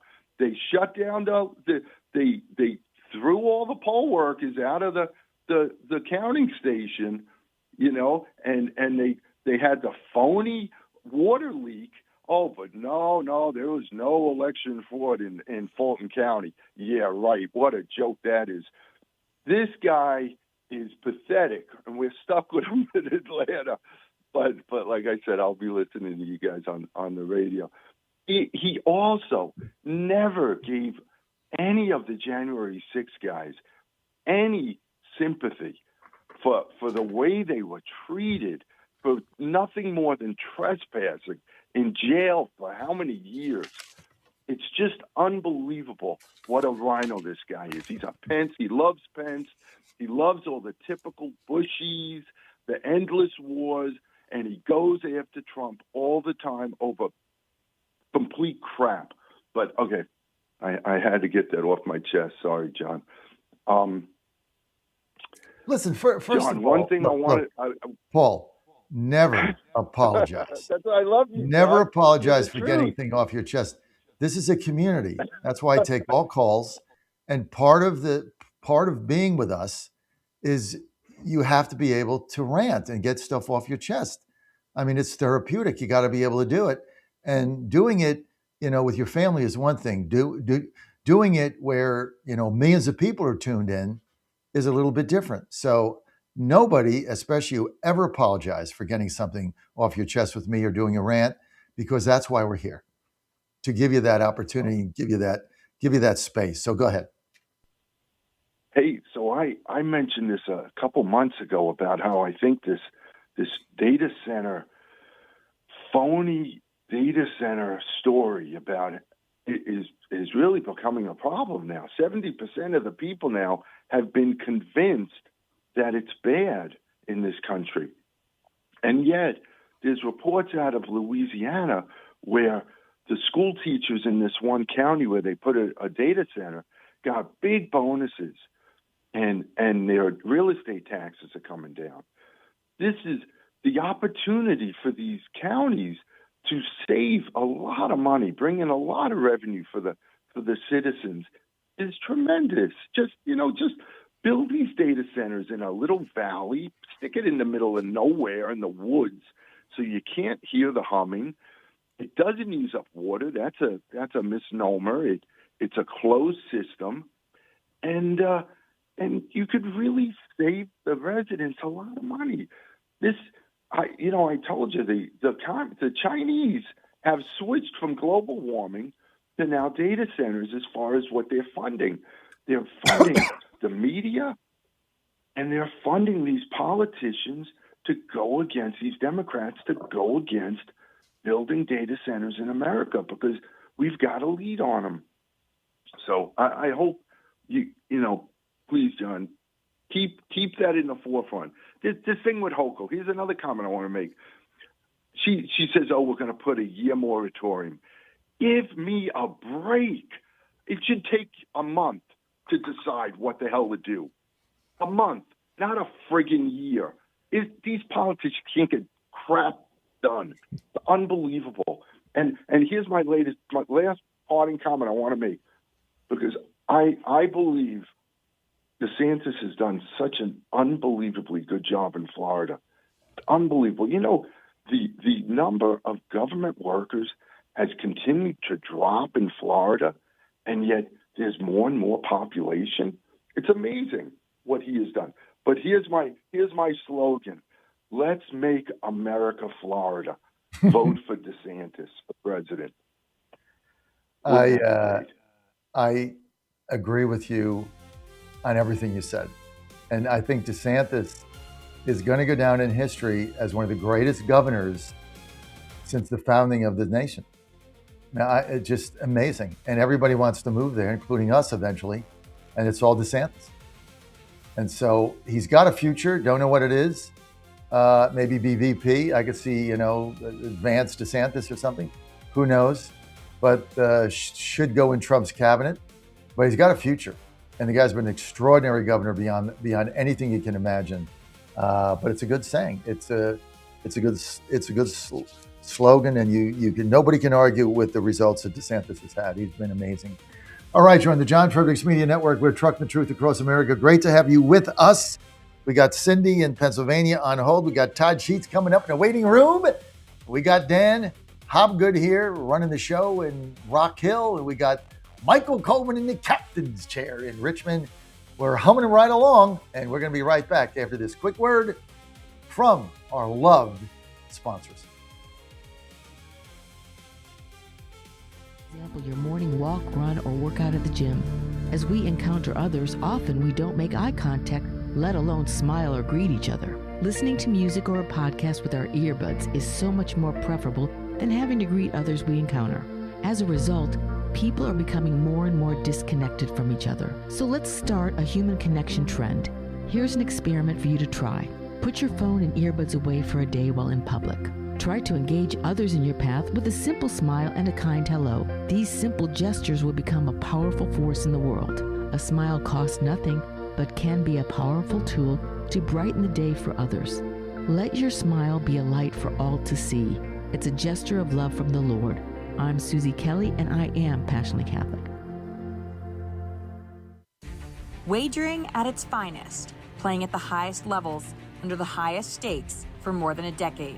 This is the world past the wire has conquered, bringing you uncompromised thoroughbred authority and elite track data that anchors the game. But the modern wagering landscape is expanding. Every sport, every line, every prop, and every high-leverage future, we decode the metrics across the entire board. From game day spreads to the explosive new frontier of prediction markets and event contracts, we give you intelligence to dominate the modern financial exchanges. Because in the end, it's a battle. You versus the house. You versus the other players. In this arena, we fight with you. We are your ultimate edge. Welcome to the Ultimate Wagering Network. Subscribe to Past the Wire TV and turn on notifications, because when the dust settles, nobody does it better. Saturday morning, 6 on the radio, 11 on JFMN.TV. Folks, this is Crom Carmichael, CEO of Solti. I have recently turned 77 years old. I do not take prescription drugs. I have not had to take prescription drugs. And I attribute a lot of my good health to a product that I've been taking, which is the active ingredient in Soul Tea. It's a 22% concentration of theaflavin. We did clinical trials on it 25 years ago and found that it helped lower cholesterol. We have had many, many hundreds of letters and emails from customers telling us how it has helped them not only manage their cholesterol, but lower their triglycerides and help them on their blood pressure. And I can't tell you how much I attribute to Soul Tea for my good health at age 77. And I encourage you to go to GodzillaHeart.com. That's GodzillaHeart.com. And use the code Godzilla at checkout, and you'll get a 50% off on your initial shipment of Soul Tea. And I promise you it will be a great help for your heart health. Thanks so much. And they're off. This summer, the Thunder returns to Colonial Downs Racetrack. Live thoroughbred racing June 25th through September 7th. Feel the excitement. Hear the roar of the crowd. Experience Virginia's premier horse racing destination every Thursday through Sunday all summer long. Bring the whole family for Family Fun Sundays, packed with activities for all ages. Parking? Free. General admission? Free. Memories? Priceless. Make Colonial Downs Racetrack your new summer fun time tradition. Get tickets and race day info now at colonialdowns.com. Washington is wasting $500 million every year on a federal supervision system that doesn't work. Probation officers are overwhelmed. Resources are going to people who pose zero threat, while actual dangerous individuals slip through the cracks. The Safer Supervision Act stops the waste and refocuses every dollar on protecting families from harm. President Trump's own pollster found about 80% of Trump voters want this fixed. It's time for Congress to get this done. Stop the waste. Protect our communities. Visit safersupervision.com. Paid for by the Reform Action Fund. Don't touch that dial. You've found your home of the truth. Do you solemnly swear to tell the truth, whole truth, and nothing but the truth? With the best analysis in America. You can't handle the truth. And now back to the John Fredericks Show. Well, it's great to have you back. I'm your Godzilla of the truth in America, your Oracle of the deplorables. Thanks for being with us live in Rock Hill. Well, the doomers and panicans are out there all over the chat. Why are you guys so negative? I told you the positive lining. Look, I was disappointed that Norman didn't win. We came down here. We campaigned for him. We supported him. We endorsed him, right? I want to, but it is what it is. But I told you the silver lining. I told you Trump came and got out R1 voters. Now, if you don't know what an R1 voter is, that is the lowest propensity Trump voter out there. The ones that we're afraid aren't going to turn out and who we can win. And they turned out. 100,000 of them turned out that nobody saw coming, and that's why Darlene won. And so that's the facts. I mean, that is what happened. Forget the polls, forget the nonsense that goes on out there. Trump turned him out, and he turned him out with the vote, turned him out with phone calls, turned him out with a rally. He got to the R voters, and he got him out in a sleepy primary with voter fatigue. Now, if you're going to take something negative, that's fine. I was disappointed in Norman's defeat, but this is really the big story of last night is Trump has the juice to get the base out. He was not on the ballot. In fact, they went and turned out for Darlene Graham, who can't find Taiwan on a map and embarrassed herself in that campaign. He still turned out for her, for him. So this idea that he can't turn anybody out and he's done, and the Packins and the doomsayers, like, stick it, man. You guys are not getting it. All you got to do is look, facts don't lie. These voters came out, R1 voters came out, and the Norman campaign never saw it coming. And they told me that last night. They never saw that coming. Their model was off by 100,000 votes. And where did the 100,000 come from? R1, R2. Not R3 and 4. R1, R2. That's lowest propensity Trump voters. So they got him out. Okay. Now, this segment is brought to you by our good friends at the vaping industry. Why do we love the vaping industry? Because they're all pro-Trump. They're small business owners. But look, folks, the bottom line is I'm for choice. I'm for choice. And a lot of us that were smokers like me, packing a day, not good. I needed vaping. And I still vape once in a while. But it's my choice. Why should that choice be taken from me? You got to be 21 to vape. And the vape industry is one of the greatest small business operators out there. And President Trump campaigned for the vape vote, and he got it. And all we ask that the president do is support the vaping industry because it is a choice that people should have. And of course, they're being challenged by big tobacco, the cancer stickers that, they say one thing and they do another. So I ask everybody to be with me here in encouraging the president to continue to support the vaping industry. Just go to the Vapor Technology Associate. Just go to vaportechnology.org, vaportechnology.org. And this message was paid for and authorized by the Vapor Technology Association. Okay, we got Todd coming up. Let's get to Cindy in Pennsylvania. Cindy, you're. Hi. I wanted to put in my opinion on who should run for president. I like them all, J.D. Vance, Rubio, DeSantis. But I think J.D. Vance is just not his time, kind of like it wasn't DeSantis' time when he ran against Trump. But I would vote for any of them, but my pick would be Marco Rubio, and I'd love to see him pick up Sarah Huckabee Sanders as a vice president. Also, since I'm from Pennsylvania, I wanted to go back to the Pennsylvania posse, and I'm really hoping to see Dallas on there again, Dallas Gephardt, because he is so knowledgeable, and he can tell you exactly what's going on in Harrisburg. And I know when he was on, he didn't have his lighting and backdrop light, but, I mean, he's only in his 20s, and your show was probably the first show like that he ever did. That guy comes to everything in the county. He doesn't even have an opponent, but he shows up and talks to his constituents. He did what you said about going door to door when he was running. I mean, he did it himself, and we went to a gun rally one time in Harrisburg, and which wasn't very well attended, and Dallas came out to see if any of his constituents were there. He came down and talked to you. I mean, that guy is just excellent, and I think you'd be missing a good opportunity if he didn't get back. So thank you. I tell you what I'm going to do, Cindy. At the 8 o'clock break, I'm going to call him. I'm going to tell him I had a caller, Cindy, that wants you on the Pennsylvania posse, and I'll give him an invitation to be a panelist. I'll ask him to invest in some lights. I'll send him the link, and we'll go from there. And I'll say your name, and I'll say you called and you want him on, and I'll do that at 8. And if he answers the phone and accepts, I'll tell you when I get back on at 8:10. How's that? Thank you very much. You call on my show, you get action. Everybody else talks. Oh, by the way, who is that guy that they were saying he screens the calls? Who is that? Eric Erickson? Oh, what fun is that, Dan? I mean, what fun? Well, obviously, we get prank callers, right? So we get those, and it's a waste of our time. So we have to screen those. But we don't screen calls for, what their opinion is or if they're arguing with me about something. We never do that. What fun is it if you're screening the calls and all you want to do is talk to, people that are sycophants? That's no fun, right?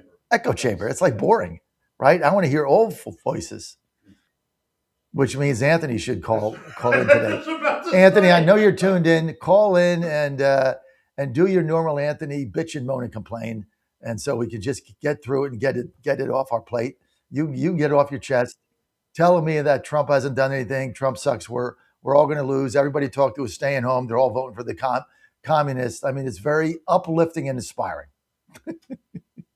But we still take your call, dude. And we give you a platform because we're all about the community here. Todd Sheets knows that. Speaking of Todd Sheets, guess who's on the line? Guess who's joining us? Our good friend Todd Sheets. Todd, thanks for being with us. John, it's great to be with you again. Todd, every time I get you on, you look better, thinner. I don't know what you're doing. You must be vaping or something. But it's all good. Let's get to. I want to get to Scott Besson here, and then get your comment on a lot of different things, and then we're going to get to Canada. How much time I got? 12 minutes, 12 and a half minutes. Okay, we got to really maximize this time. Scott Besson, 17. Mike, roll it.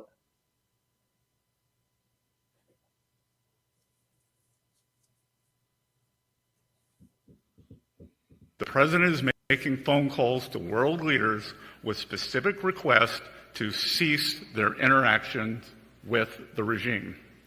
We are already seeing results. Over the weekend, comments from Iranian leadership clearly acknowledged the effect of this campaign, and nations that facilitate any interactions with the regime should quickly heed our message. Those who stand with the United States will reap the rewards of our partnership.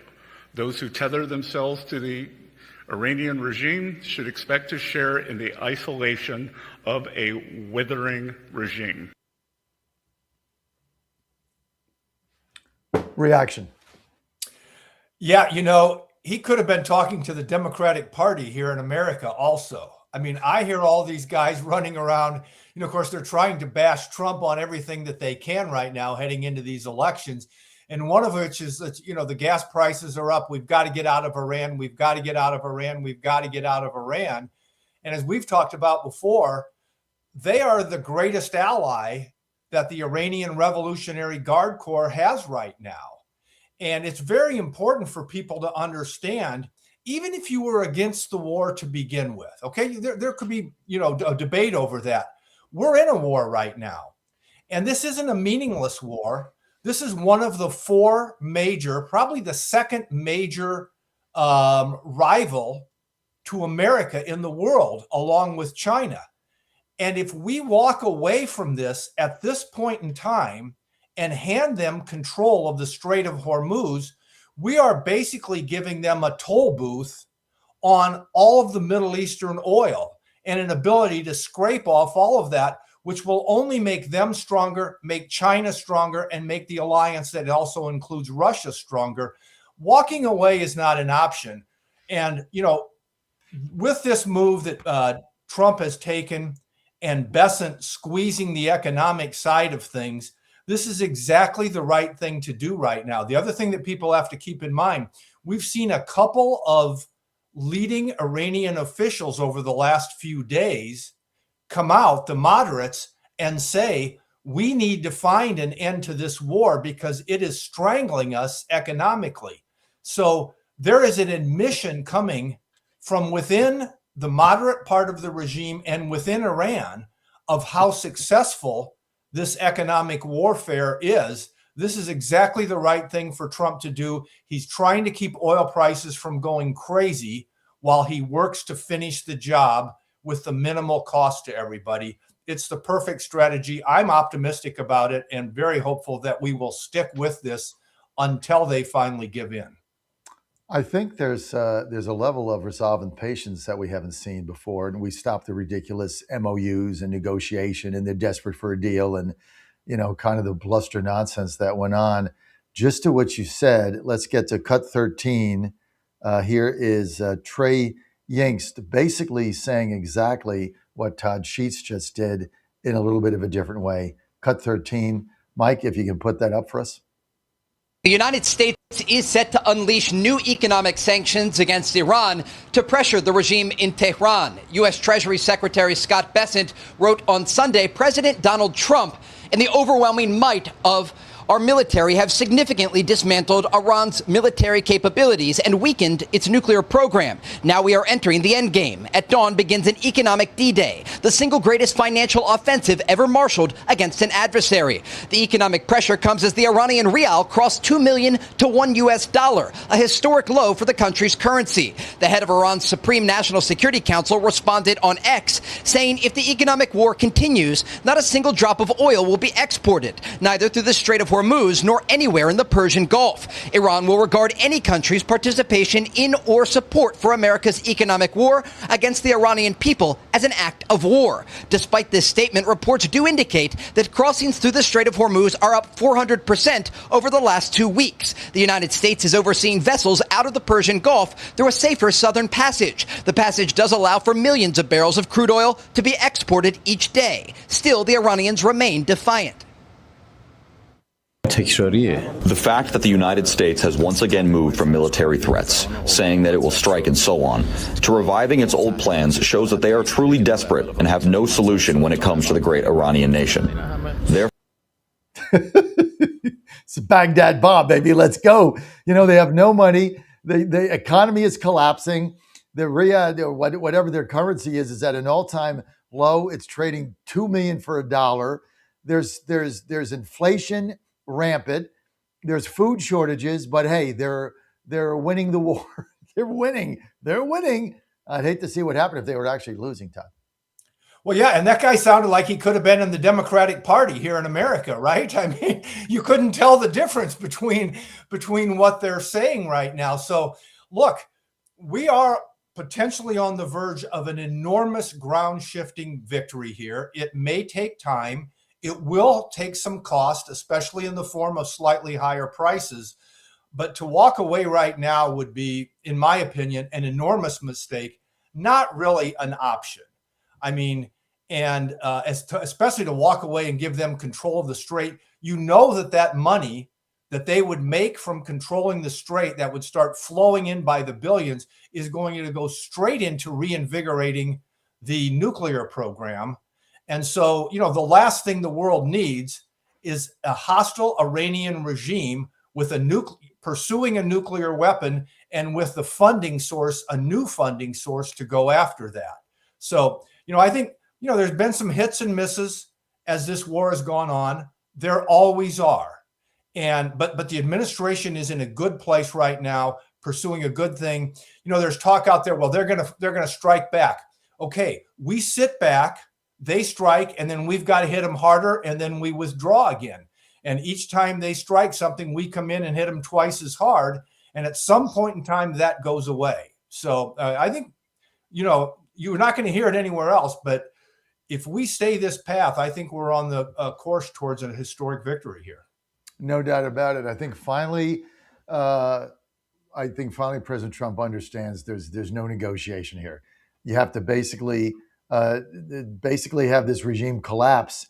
And I'm not sure it's that far away, because now we're getting reports, Todd, of not only the massive inflation, but now food shortages, food lines. When people start running out of food and there's no money, it's really tough for the regime. I mean, there's only so many bullets and so many guns before that thing collapses, Todd. Yeah, absolutely. And, there's another interesting dynamic here. You have the Iranian Revolutionary Guard Corps, which is, the Guard Corps that protects the regime, 150,000 so strong or so. There's an additional Iranian military, much larger. And the Guard Corps has tried to pull them in and bring them on their side of this. But if we keep the financial, side of this clamped down hard enough, you can't pay all of those people with the small amount of money that there is to go around. You could start losing a significant part of that secondary general military apparatus, and they would have the wherewithal to stand up and help this thing, finally come to a conclusion. They're not like the average citizens who are just trying to come out and protest and then getting, defensively shot down in the streets and that kind of thing. So there are some very good reasons to be optimistic here in spite of everything that we're hearing about this. Todd, I got 5 minutes. I want to go to the Canadian tariffs. Okay. So again, the Democrats, rooting for the Canadians. Here's what I don't get, right? All Trump said is, look, I want fairness here. We can't sell an automobile to Canada, 25% tariff on trying to sell a U.S. vehicle. So they sell our vehicles here. There's no tariff. We try to sell a car, 25%. Dairy, they dump dairy products in the U.S. They hurt our dairy farmers. We try to sell them dairy. They got a 300% tariff.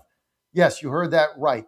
300%. We can't sell milk. We can't sell cheese. Then you go to wine. Can't sell that. 50% tariff.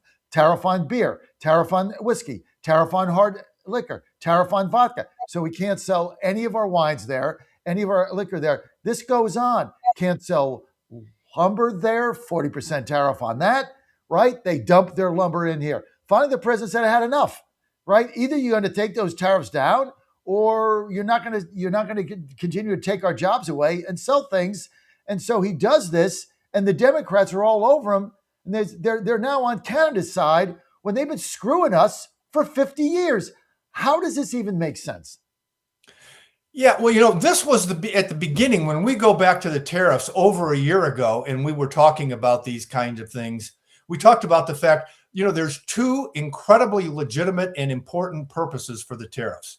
One is to continue to economically isolate China so we can beat them the same way we beat the Soviet Union, which is through economic isolation, which is forces, their inefficient, dysfunctional elements of their top-down economy to implode, which eventually it will. We can't do that as fast as we'd like because of the supply chain integration that we have and we have to wean ourselves off of. But the second part was to work with our allies to get to a fair playing field, to get away from the types of things you're talking about, which have existed, with Europe, Canada, Japan for 60, 70 years, in spite of the fact that they've all recovered, from the post-World War II issues that they were dealing with. So, I think you're exactly right. We've got to get to where we have a fair playing field and an even playing field with them. To the extent we're using tariffs to get there, that's something that eventually has to happen. Nobody is going to do it besides Trump, because nobody will take on these political issues. And something else to keep in mind. You read the Wall Street Journal, you listen to the news. It's like, why is Trump creating this big trade war again? So far, and this may change as the negotiations get deeper, what they're talking about is roughly 5% of the goods that we trade with Canada that are being subjected to tariffs and that kind of thing.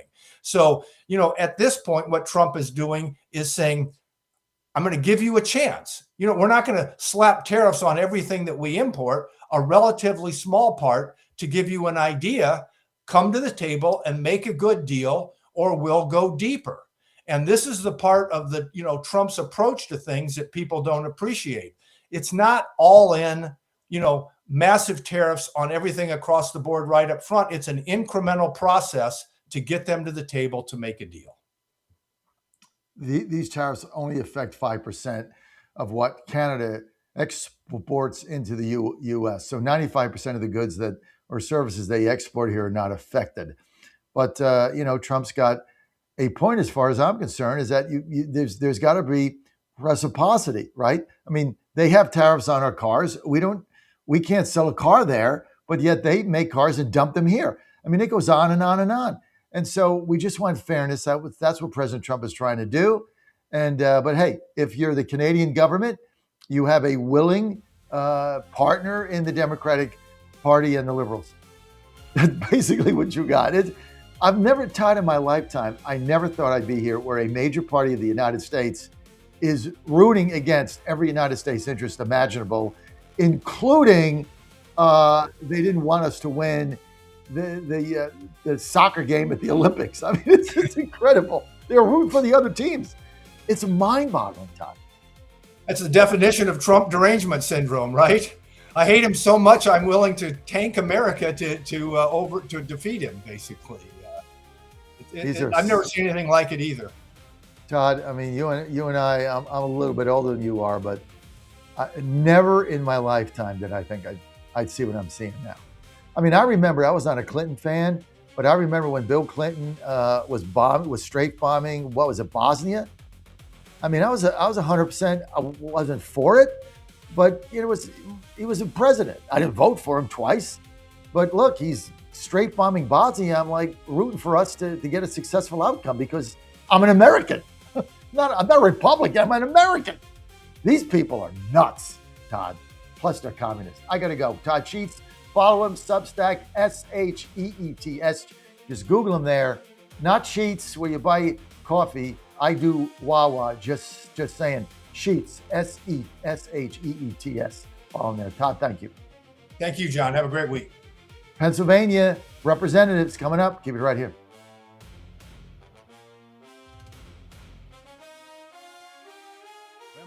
That sounded confident. South Carolina is truly Trump country. I'm Ben Thomas. She rose from humble beginnings in the mountains of Tennessee, achieving worldwide fame and the adoration of millions. Dolly Parton has died. The world is mourning the loss of a country music legend and pop icon, also an actress and an accomplished businesswoman. Dolly fought a brief battle with cancer. She was 80. The Secret Service is taking action as concerns over presidential security remain in the spotlight. 3 agency officials have been placed on administrative leave while the Office of Professional Responsibility investigates possible misconduct. The officials were working in non-law enforcement roles, and authorities have not disclosed the allegations. The move comes after multiple reported threats against President Trump and recent scrutiny of security operations, including a probe into a possible leak involving Vice President J.D. Vance's detail. Ken Lorman reporting. The U.S.-Canada trade war is heating up with tariffs and retaliatory tariffs. On Wall Street, Dow futures 18 points higher, NASDAQ futures down 71 points. More on these stories at townhall.com.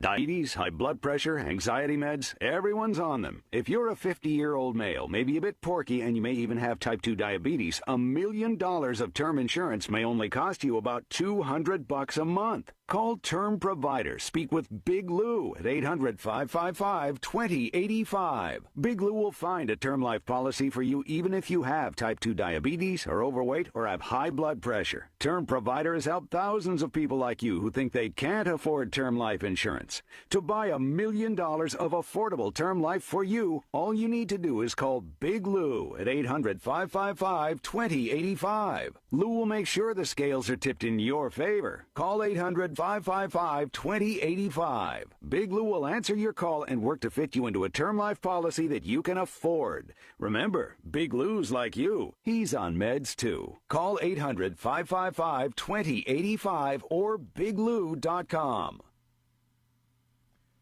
In Spain, it's not only the running of the bulls that draws nationwide attention. Thousands have descended on a small Spanish town for the annual La Tomatina food fight, pelting each other with up to 165 tons of overripe tomatoes. The messy melee takes place over an hour in Buñol, where buildings are covered with tarps. Held on the last Wednesday of August, La Tomatina began in 1945 and became an international attraction by the 1980s. More than 20,000 people are expected to join this year, with 40,000 coming from outside Spain. Non-local attendees pay for tickets, and the first rule is to squash tomatoes before throwing them. I'm Charles de Ledesma. Iran and Oman say their top diplomats have met to discuss a phased approach to managing ship traffic through the strategic Strait of Hormuz. News and analysis, townhall.com.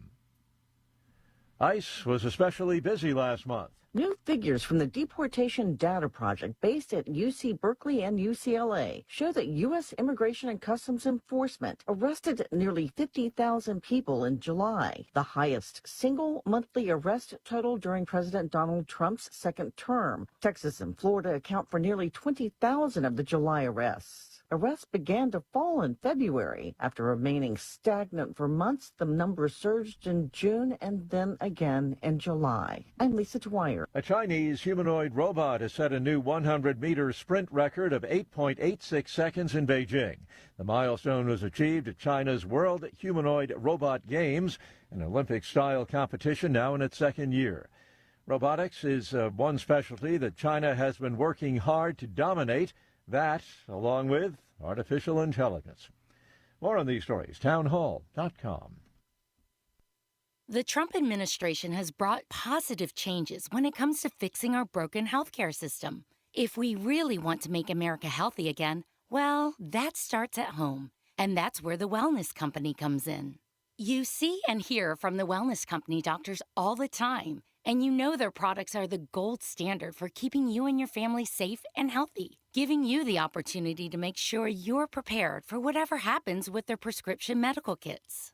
Additionally, the Wellness Company offers a variety of products, from parasite cleanses to methylene blue to weight loss and so much more. Make America healthy again starts at home. Do your part and protect the health of you and your family. Live a healthier, longer, and more satisfying life. Go to twc.health/Godzilla and order. That's twc.health/Godzilla. Use promo code Godzilla to save 10% today. Bad decisions limit future options. Make enough bad decisions and you will destroy your life. Listen to The Flatline with your host, Rick Hughes, every Sunday morning on the John Fredericks Radio Network. The Flatline describes a main line of resistance in your soul, built on God's Word. Join us every Sunday morning for 30 minutes of inspiration, motivation, and education, all without manipulation. That's The Flatline with Rick Hughes, heard here every Sunday at 8:30 a.m. on the John Fredericks Radio Network. In 2008, the amount of concentrated time people could spend on a task without becoming distracted was 12 seconds. 5 years later, it was only 8 seconds, 1 second less than a goldfish. If you're often distracted or have trouble recalling information, you're likely to fall behind in the demanding, fast-paced 21st century. In other words, brain performance is more critical now than ever. Boost your brain power with Healthy Cell's Focus Plus Recall. Science-backed nootropics to help you sharpen focus, concentrate longer, enhance recall, improve mental speed, learn rapidly, and be more alert. It's a pill-free brain supplement made with maximum absorption ingestible gel technology, designed to feed your brain at the cellular level. Take it for a test drive. Go to healthycell.com and use code GODZILLA for 20% off your first order of Focus Plus Recall. That's healthycell.com, code GODZILLA for 20% off.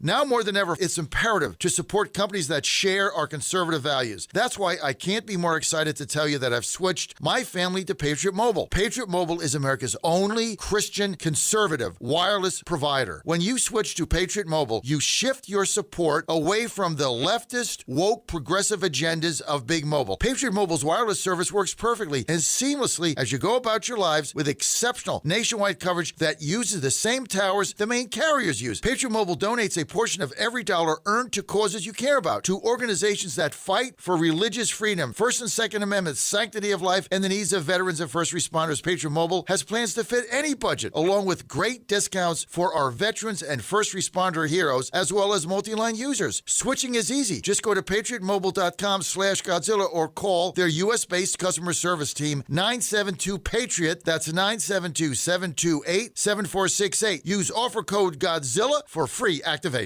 Washington is wasting $500 million every year on a federal supervision system that doesn't work. Probation officers are overwhelmed. Resources are going to people who pose zero threat, while actual dangerous individuals slip through the cracks. The Safer Supervision Act stops the waste and refocuses every dollar on protecting families from harm. President Trump's own pollster found about 80% of Trump voters want this fixed. It's time for Congress to get this done. Stop the waste. Protect our communities. Visit safersupervision.com. Paid for by the Reform Action Fund. You play to win the game. Hello? You play to win the game. You don't play to just play it. That's the great thing about sports.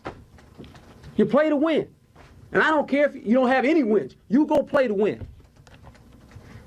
When you start telling me it doesn't matter, then retire. Get out. Because it matters.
final refuge of this regime is the mistaken conclusion of nations that still finance the Iranian threat in the hopes of evading it. It is no longer acceptable to operate in the gray spaces of this conflict. Countries cannot claim they are blind to enabling this activity. Iran's enablers purchase, transport its petroleum. They facilitate the flow of its finances through exchange houses and free trade zones. They welcome Iran's flights and maintain registries on its behalf. They turn a blind eye to seaborne fuel transfers and overland transits. They condone illicit use of their banks, all the while concealing the extent of their complicity. Iran now faces a very clear choice, with only two paths before them: complete global isolation and a subsistence economy, or a path back to normalcy with an opportunity to rejoin the global economy. Today, we are launching Operation Economic Outcast to foreclose every other option available to the Iranian regime. Treasury has mapped every node, every facilitator, and every network that Iran has used to smuggle oil and evade sanctions. Beginning today, the actions of Treasury and other agencies will tighten the noose and block every potential source of revenue that funds the IRGC and the evil Iranian regime. We are enforcing a zero leakage approach. There will be no minimal breathing space for the regime to rebuild its capacity to inflict terror against America and the world. President Trump has taken action that his predecessors have long deferred. And under his leadership, America is no longer managing the Iranian threat. We are ending it. Our great armed forces have laid the groundwork for achieving the President's objective of preventing Iran from ever obtaining nuclear weapons. They have shown America's resolve to finally end this threat. And the strength of America's economy under President Trump allows us to wage this sustained financial operation alongside the might of our military.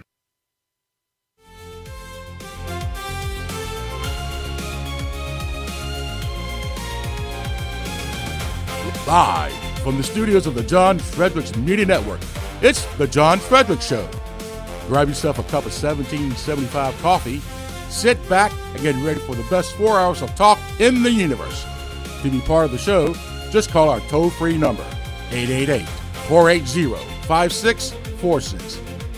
And now, here's the Godzilla of Truth, the Oracle of the Deplorables, the man about whom Sean Connery once said, "Now that's a cool cat," John Fredericks. It's great to have you live in Rock Hill, South Carolina. Well, Ralph Norman getting beat by Darlene Graham. President Trump pulls it out of the hat. Our low propensity Trump voters got out in droves, and that's how she won in the coast. Big victory for Darlene Graham. More about that later. Just heard from Scott Bessent. I told Mike, I said, play all this guy's clips. I don't know where this guy's came from or why I never heard of him. He's got to go down in history as the greatest Secretary of the Treasury ever. And we've had some good ones. We've had some bad ones. We've had some good ones. This guy is, I don't know where he gets this stuff. This guy is really, really good. And what they're doing with Iran is brilliant. They're going to starve the country to death until it collapses. I mean, this is basic. And the oil is getting through the straits. And Baghdad Bob is saying, oh, the straits closed. Meantime, millions of barrels of oil are flowing through it a day. It was up 400% in 2 weeks. Now we understand it's going to be up 800%. They're going to double that as they found a pathway through this southern pathway being escorted by U.S. battleships. I mean, these people are just, and then you got Baghdad Bob coming out there saying, you know, we're winning the war. You don't have a pot to piss in or a window to throw it out of. And this whole thing is going to collapse. We just got to have patience. Patience is going to be the calling of the day. And I don't give this thing two more months. It is going to collapse from within. Joining me now, Jim Pfaff, Chairman, Conservative Caucus in America. Jim, thanks for joining us today. Good to be with you. How are you doing? Oh, Jim, I'm doing fine. Was not happy about the results last night. I was here doing Not my at show all. live at Norman headquarters. But, we went over this earlier, but for those that haven't tuned us in, I'll just give a quick recap. What happened last night is very simple. The Norman camp modeled about a 300,000 vote turnout. Had they done that, they were very confident of victory.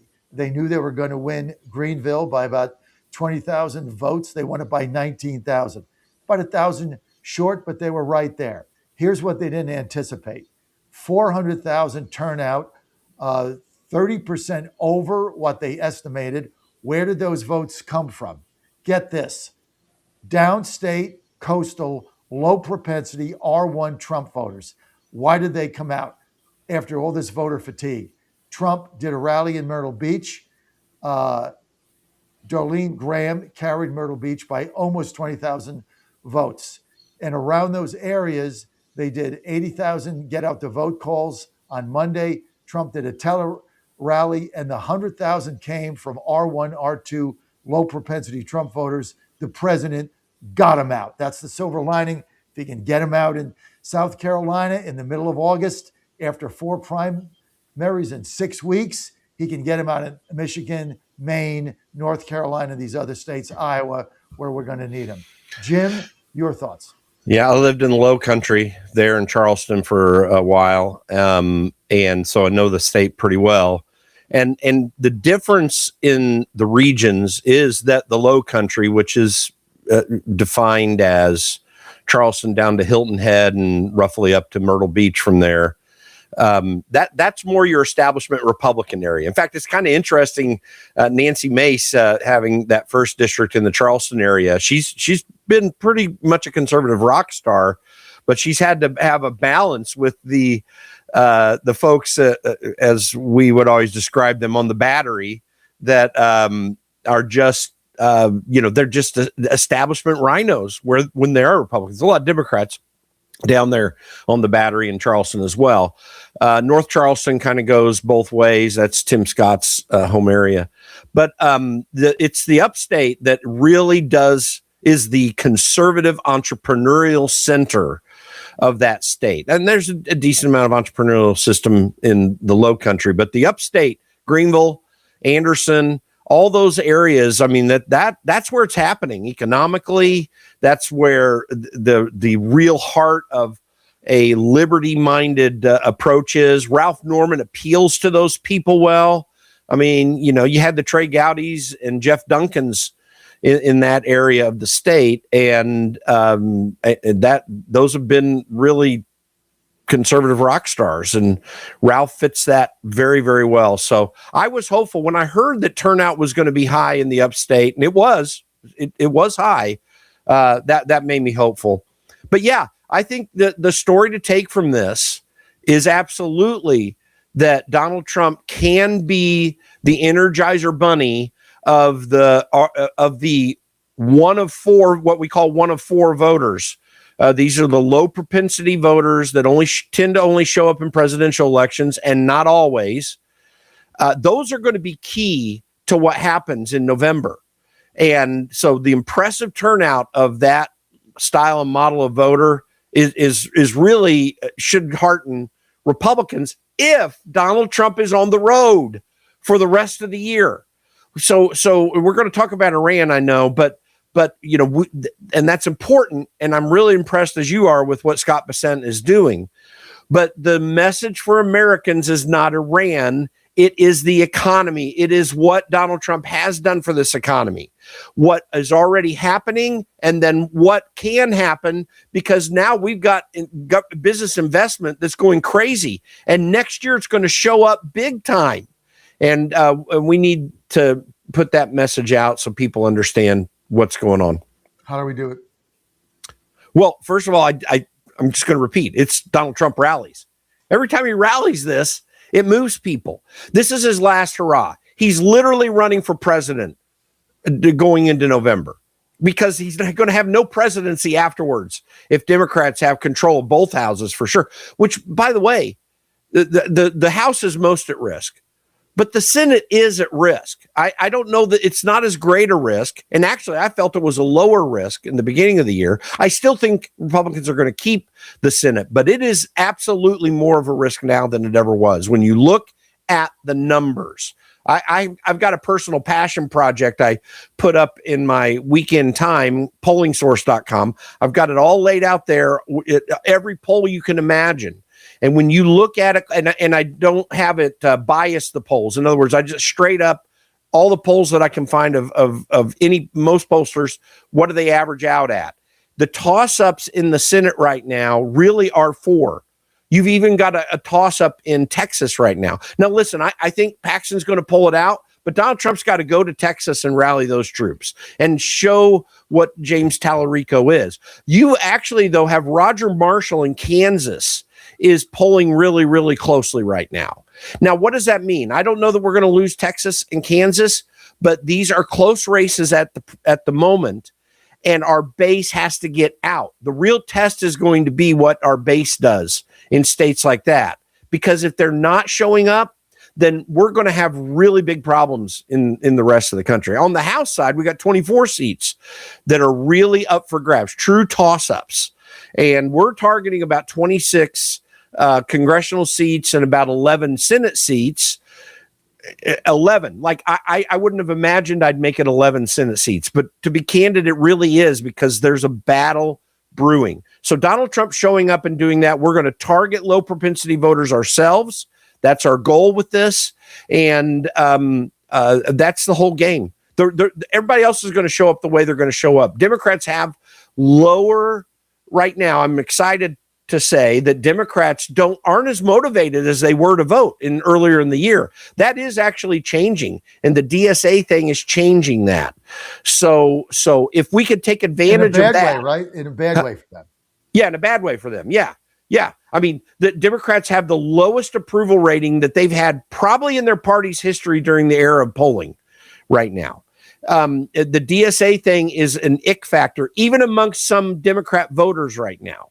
I'm not saying that they're out of the game. They're totally in the game, but that's happening. We have to take advantage of it. John Thune needs to get off his butt, and I want to use the A word, but I won't do it on your family-friendly radio show. He needs to get off his butt and do the Save America Act. We just got a victory at the Supreme Court. That's not secure. Donald Trump's going to be able to do something apparently with the post office, but I'm going to tell you, they're going to come back with another lawsuit. We've got to get this done now, or else we could have disaster. I agree with you 100%. And Trump proved he can get low propensity voters out last night in South Carolina with voter fatigue. So I agree. This is his last hurrah. And but he's got to get on the road. He's got to get on the road. You saw what he did with this rally. I mean, it was amazing. No rally, Norman is going to the U.S. Senate. No MAGA Inc., Norman's going to the U.S. Senate. No Trump making phone calls and doing a tele rally, Norman's going to the U.S. Senate. All those things he did. And people came out and voted for somebody who basically doesn't know anything about anything, right? Yeah, that's right. They didn't care. Darlene Graham, Darlene Schmam. They didn't care. They voted for Trump's person. This is what everybody's got to read in here to what happened. This wasn't about Graham. I mean, she couldn't answer a question on Taiwan. She embarrassed herself in the debate. Anything you asked her, she didn't have an answer. She was running around during COVID with masks on and basically DEI stuff. So nobody knows about her. Nobody cared. That's who Trump wanted. They came out, they voted. And he got R1 and R2 out. The Norman camp was stunned last night. I was there, dude. They were stunned because they never saw 400,000 vote turnout and no professional model. And, Rick Wiley ran this thing, and I got tremendous respect for Rick. I know Rick. Yeah. You know Rick. I mean, his wife, this guy's been around a long time. These are not grifters. I mean, Rick Wiley is a savvy professional consultant, savvy. And they ran their model and focused on that with they have to allocate the resources. They thought they were going to get 300,000 turnout. They got 4. And where did the 100,000 come from? Low propensity Trump voters that they never thought would show up. They just came out based on what Trump did. He can do it here. He can do it around the country. No doubt. Now, one good thing that I think is happening, and frankly, I'm shocked at how impressed I am because these things are so hard. The GOP midterm convention in Dallas on September 9th and 10th is going to be an important event. By the way, we're going to be there. We're going to have a major presence there. We've got a platinum suite, up there. I was talking as we were working out our details with the organizers yesterday. We just had a phone call with them. Listen, these things take 1.5 years to do, right? The standard GOP convention, and certainly some things are off their plate because it's not a formal delegate vote thing, and all those aspects of it they're not doing. But I don't care. These things are really difficult to do, and they've got their act together. If this thing comes off the way I'm beginning to feel that it will, and if we put the right people up front talking and get them in the center, that is going to be a great boost for our turnout. Now, but you're going to have to carry it right after that. There's got to be event after event after event. Donald Trump's running for president. I think he's got that message, but he has to pretend like he's running for president. There's just no other hope for America if we don't get another overwhelming move with those low propensity voters. But this all starts, I think, or not starts, but it's going to have its crescendo, and hopefully it rises above that crescendo on September 9th and 10th in Dallas. It's going to be an important time. I hope you're going to invite me and Aunt to your platinum suite, right? You're welcome to come. If you have credentials to get into the place, you got to show up. We got media credentials, so we got. And they do have their act together better than I thought. So we got a press box booth somewhere in the arena at the press level. So we got that. We got a media row. We're in the tent outside. I had to do that because you can't get in there at 5 a.m. So I had to go outside. So we got that. Plus we got a suite, our own suite. So at the Fairmont. So we're ready to rock and roll. I agree. We're going to be at the Fairmont too, so that's amazing. And by the way, Myra's going to be. Go. Yeah, Myra's, and we're doing an event with hopefully with some donors in the area that the day before. Myra's going to be there, and she told me on the way up today. By the way, tell John I said hi. He's my favorite, so I just wanted to let you know that as well. Tell Myra that Ann and I look forward to seeing you and Myra again, and don't forget, you got my number. You can invite me to your donor event too. I'll be happy. We will. And Ann and I are looking forward to it because we're getting there a couple of days early. And Ann said an interesting thing last night when I was talking to her on the phone. She's in. She had to go to Pittsburgh today. That thing is just a continual comedy of errors we got going on at that station. But tree fell down. Now wires out. Who knows? Anyway, wow. She's like, here's what everybody is discounting, right? Trump's a closer. He closes. So it's like, we're in the horse racing business. We own horses. We got front runners and we got closers. Trump's a closer. So don't discount this guy going on the road, closing this thing in the last 60 days.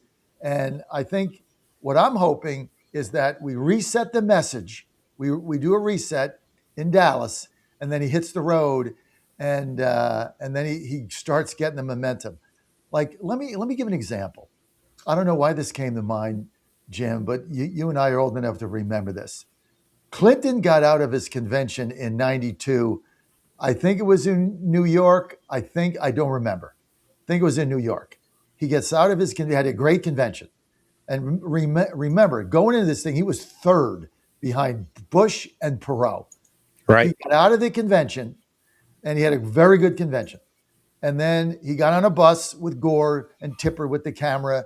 It was hard not to like Tipper back in the day. And he did a bus tour. And he did all the northeastern states that he had to win. And he went, and they worked their ass off. I said ass. They worked hard. They would throw the footballs around. And I thought that was one of the most brilliant moves. He got out of the convention, and they went on the road for 2 weeks. Yeah. Bus. And I thought he got the momentum in that campaign. He took the lead and never relinquished it. Rolled up his sleeves on his shirt, made it. That's how Al Gore learned that. It was actually Bill Clinton that taught him. Yeah. Listen, when you think about Donald Trump as the closer, we have to have the same heart as a secretariat. Literally, we are the horse. There's no doubt about it. But the thing about Secretariat is he always came from way behind and blew past the competition. And then in the Belmont, he not only came from way behind and blew by, he won by I think 22 lengths. 22. That's how. So he didn't give up on the last race and just make it easy. He went all the way hard down. That's the effort that we've got to have here if we want to win. We got to do it. All right, Jim Pfaff. Can't wait to see you in Dallas. Looks like we're gonna have a lot of fun. We got invites. I invited myself to his donor meeting. I invited myself to his suite. We have no shit. We have no. You're trying to buy, use all my food and all my money. What's going on here? That's what friends are for. Right? That's right. Well, enjoy seeing you, and Myra will too. So she does say hello. Look forward to seeing you and Myra. You guys are warriors. Thank you for being with us, Jim Pfaff, Conservative Caucus. People want to follow you, Jimbo. Where do they go? Go to theconservativecaucus.com. Theconservativecaucus.com. All right, we'll see you then. Your calls when I get back. 888-480-JOHN. Stay with us. In 2008, the amount of concentrated time people could spend on a task without becoming distracted was 12 seconds. 5 years later, it was only 8 seconds, 1 second less than a goldfish. If you're often distracted or have trouble recalling information, you're likely to fall behind in the demanding, fast-paced 21st century. In other words, brain performance is more critical now than ever. Boost your brain power with Healthy Cells Focus Plus Recall. Science-backed nootropics to help you sharpen focus, concentrate longer, enhance recall, improve mental speed, learn rapidly, and be more alert. It's a pill-free brain supplement made with maximum absorption ingestible gel technology, designed to feed your brain at the cellular level. Take it for a test drive. Go to healthycell.com and use code GODZILLA for 20% off your first order of Focus Plus Recall. That's healthycell.com, code GODZILLA for 20% off. This is Crom Carmichael, CEO of Solti. We got a wonderful email from one of our customers up east named Joe, and here's what he had to say. I started taking Solti almost out of desperation with little hope because I was resigned to the futility that although I was up to taking 2 statins a day, high cholesterol was something I just had to learn to live with. In fact, when I turned 60, after taking a stress cardio test, my doctor called me on a Saturday, which of course is never a good sign, and told me that I was clogged more than 95% of the people my age. I had an angioplasty and a stent procedure done at that time. Today, my stubborn triglycerides are only 1/3 of what they had been before starting taking Solti. My prescription statin dosage has shrunk from 60 milligrams to only 10 milligrams a day. My primary care doctor that I have had for many years still can't believe the results, and neither can I. Thank you, Solti, for providing such a wonderful product. And folks, I want to invite you to take care of your heart also by going to GodzillaHeart.com. That's GodzillaHeart.com. Use the code Godzilla at checkout, and you'll get a 50% discount on your initial shipment. Thanks so much. On Golf with Jay Delsing, hear the stories of star makers like Scotty Scheffler coach Randy Smith. Randy, thank you so much for joining us today. I knew that there was going to be something real close to what we're looking at when he was 6.5 years old. Wow. I was one of the luckiest guys in the world to be standing on the right street corner when the right bus came up. Plus the latest equipment news and tips on playing better golf. Golf with Jay Delsing, Saturday mornings, 11 Eastern, 10 Central on the John Fredericks Media Network. And they're off. This summer, the Thunder returns to Colonial Downs Racetrack. Live thoroughbred racing June 25th through September 7th. Feel the excitement. Hear the roar of the crowd. Experience Virginia's premier horse racing destination every Thursday through Sunday all summer long. Bring the whole family for Family Fun Sundays, packed with activities for all ages. Parking? Free. General admission? Free. Memories? Priceless. Make Colonial Downs Racetrack your new summer fun time tradition. Get tickets and race day info now at colonialdowns.com. MyPillow's second annual mega sale is finally here. Get our patented premium MyPillows that adjust your exact individual needs to give you the best sleep of your life. When I got MyPillow, I'm asleep almost immediately. I stay asleep at night and I wake up more well-rested in the morning. I guarantee they're going to be the most comfortable pillows you'll ever own. King size only $24.98. Queen size only $19.98. Giza Dream bed sheets, the best sheets in history, as low as $29.98. Lux Beer's 6-piece towel sets. Towels that actually dry you. What a concept. Now only $39.98. And our made in the USA mattresses and mattress toppers as low as $99.98. So go to mypillow.com or call the number on your screen. Use your promo code to take advantage of our second annual mega sale. Plus, free shipping options available when you order today. So don't delay, order now.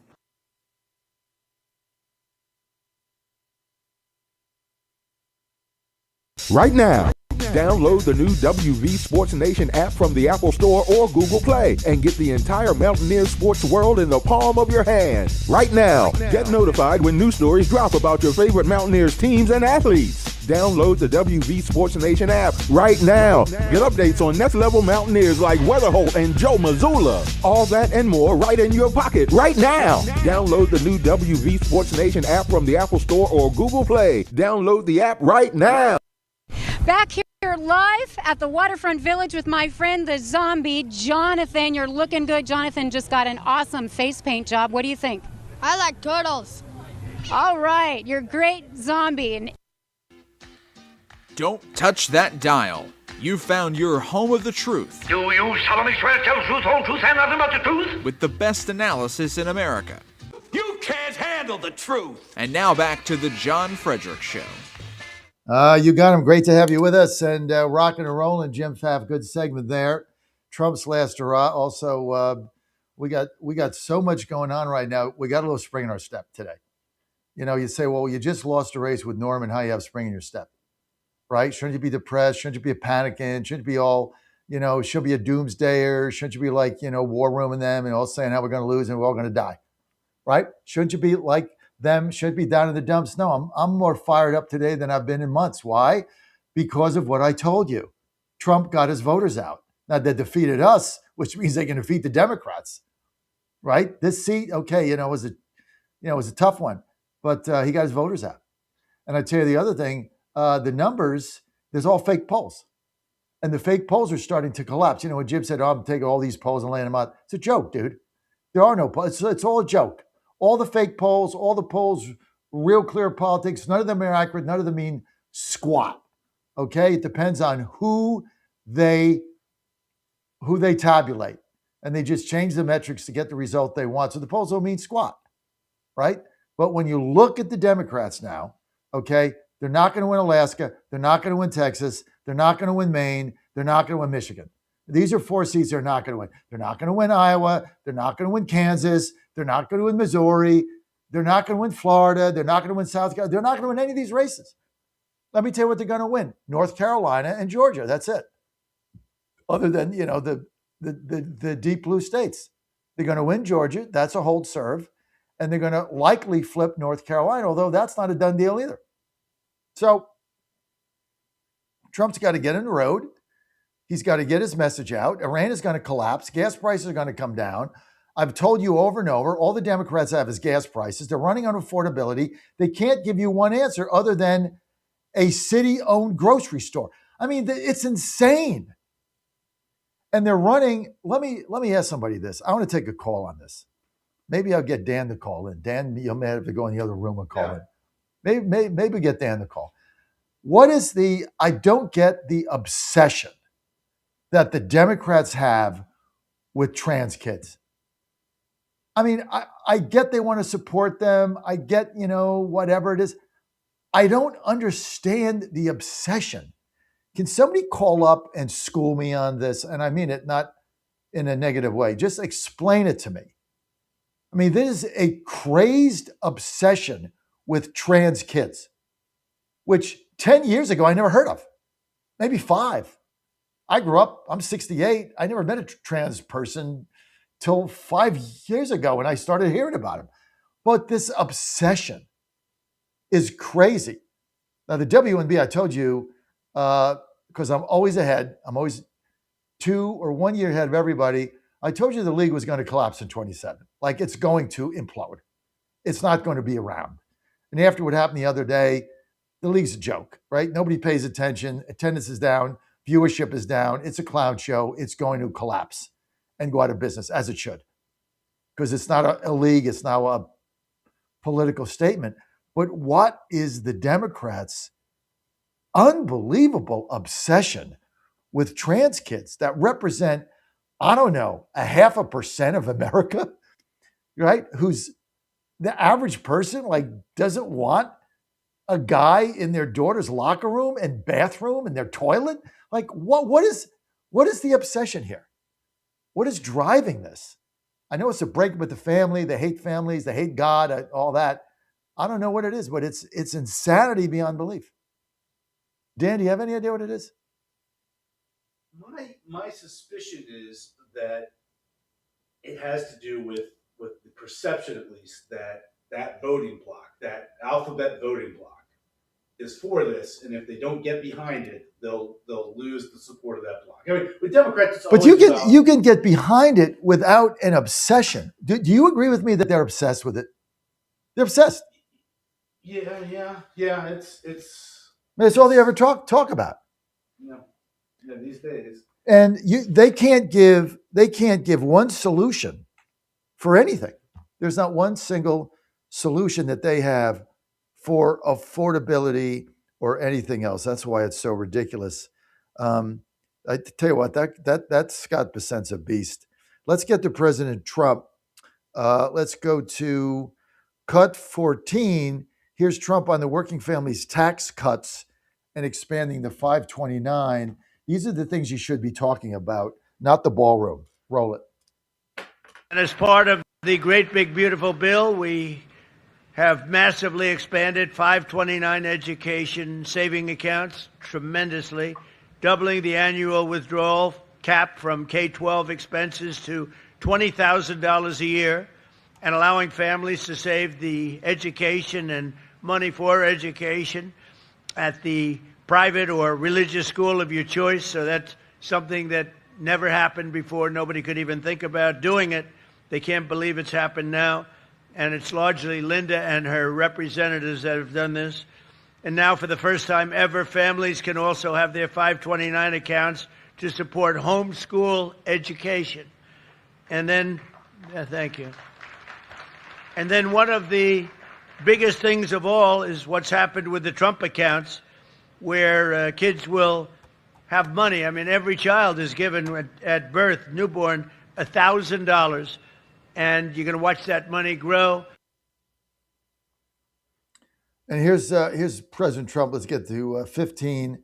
Said as we remove the far left radicals from classrooms, we're taking actions to ensure that every child has access to a first-class education and not DEI nonsense. Roll it.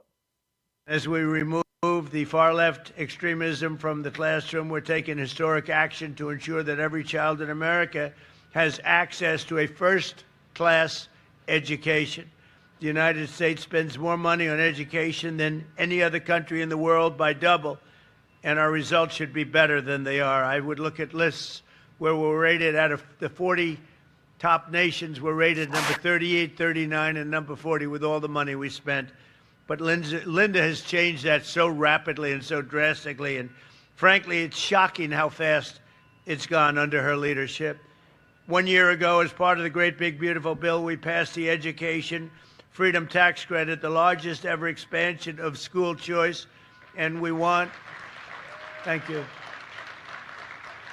and we want every parent to have the power to send their child to a high-quality school that shares their values. It's so important. I tell you what, President Trump, he just needs to do what he needs to hit the road, get out of this convention, and just stop the ballroom, stop everything, hit the road. 2 rallies a week, like old days. Run for president. Three rallies a week. Stay on the road. Keep the economic sanctions on Iran. Keep drilling for oil. Get the pipeline. Do what you got to do. Stay on the road. Now, I guess I'm going to get back to the Milwaukee convention.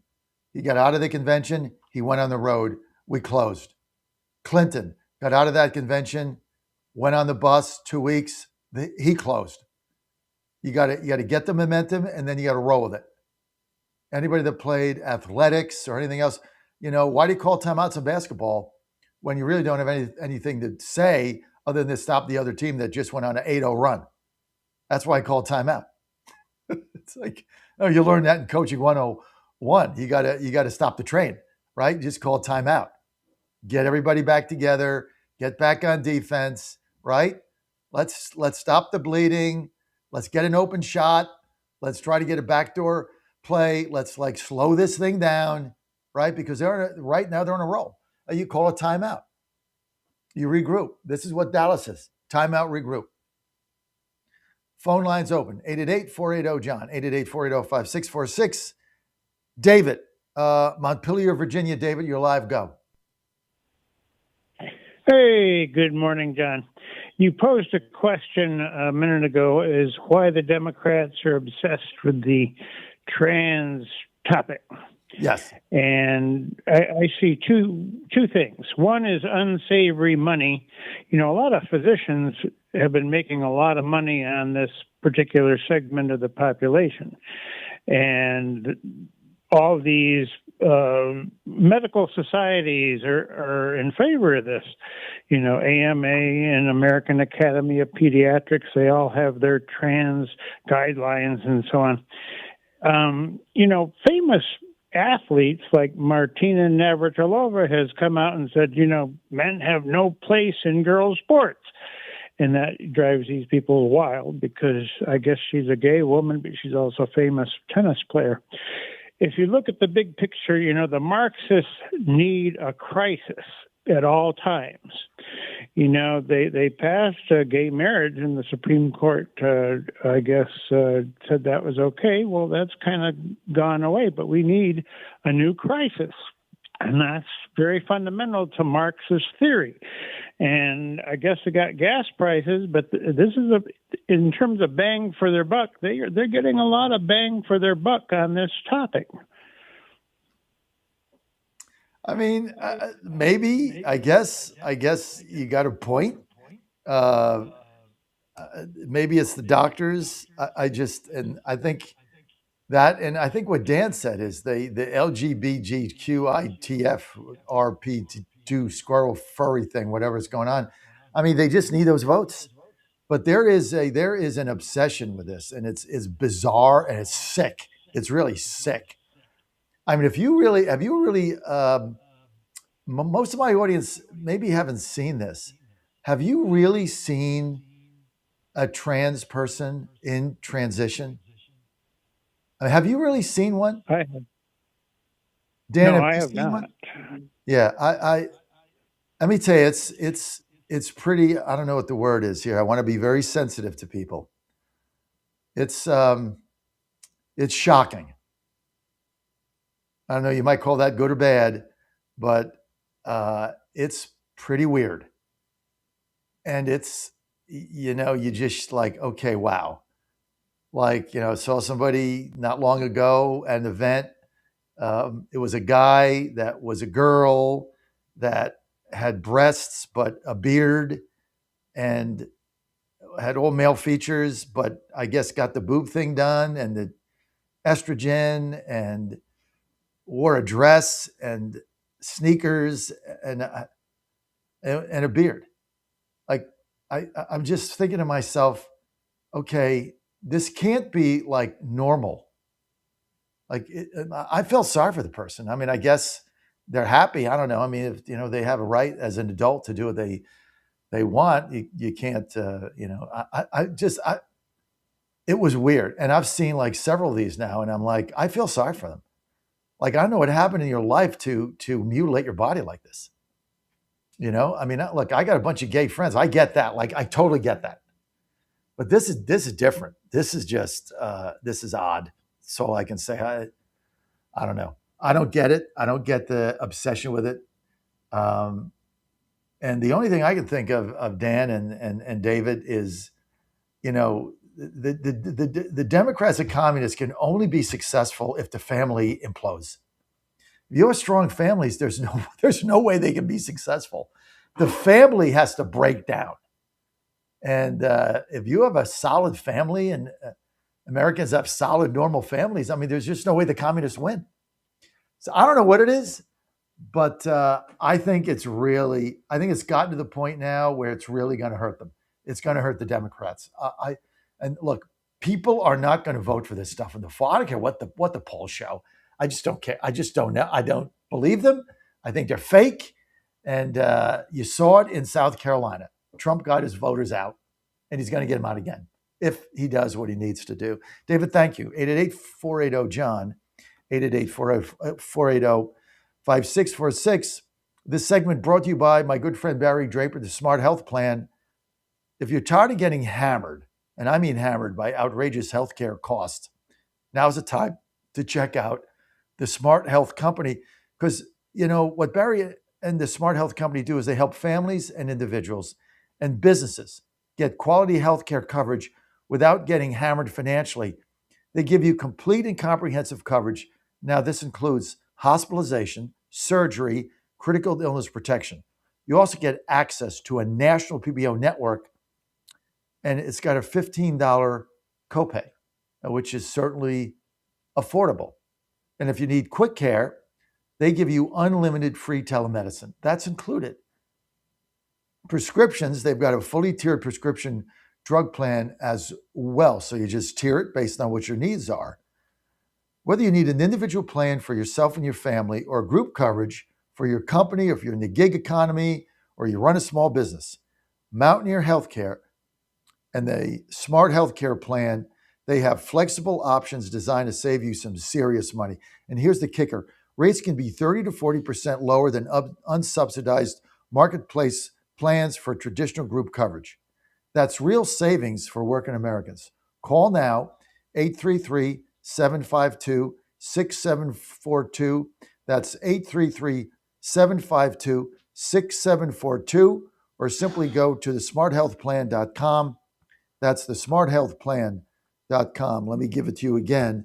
Check these guys out. Get a quote, thesmarthealthplan.com, and it can really make a difference. 888-480-JOHN, 888-480-5646 if you want to weigh in.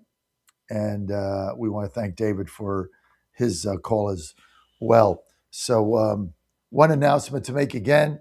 If you're listening to me right now on the radio in Atlanta on AM 1690, not on the app, not on our website for WMLB, but if you're on the physical radio station, terrestrial radio, WMLB AM 1690 AM in Atlanta, download our app now. You can go to the John Fredericks radio show. You can download that. You can go to WMLB1690.com. Whatever it is, download the app. You can download our TV app, jfmn.tv, Google or the Apple Store. But you got to download an app, because come midnight, September 1, our programming, the John Fredericks Media Network, will no longer be operating AM 1690. We'll have different programming starting at midnight on September 1st. So just want to make everybody aware of that. And if I don't tell you now, you got to download the app now, because you're not going to get us on AM 1690 on September 1st. That is going away. So we've entered into an LMA with another company, and that is in the process of being sold pending FCC approval. And we're running the announcements now on that station. But go ahead and download that app and do it now. Don't wait, because I know a lot of people, they're going to tune it in on Wednesday and they're going to get something else, and then you got to try to find us.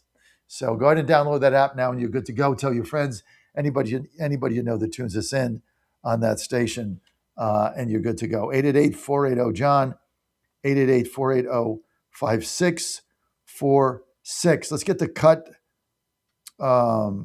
Let's get to cut. We have cut 8 here, or was that from? Let's get to cut 8. Mike, I'm sorry, I got confused. Here's the U.S. Cattlemen's Association president saying that importing substandard foreign beef is not going to lower prices or help American ranchers. The demand, he says, is higher than the supply. Well, then you got to figure it out. Trump is trying to import meat to bring prices down. Okay, why is that bad? I mean, you're mad because prices aren't down. The president tries to do something, then you're mad about that. Cut 8, roll it.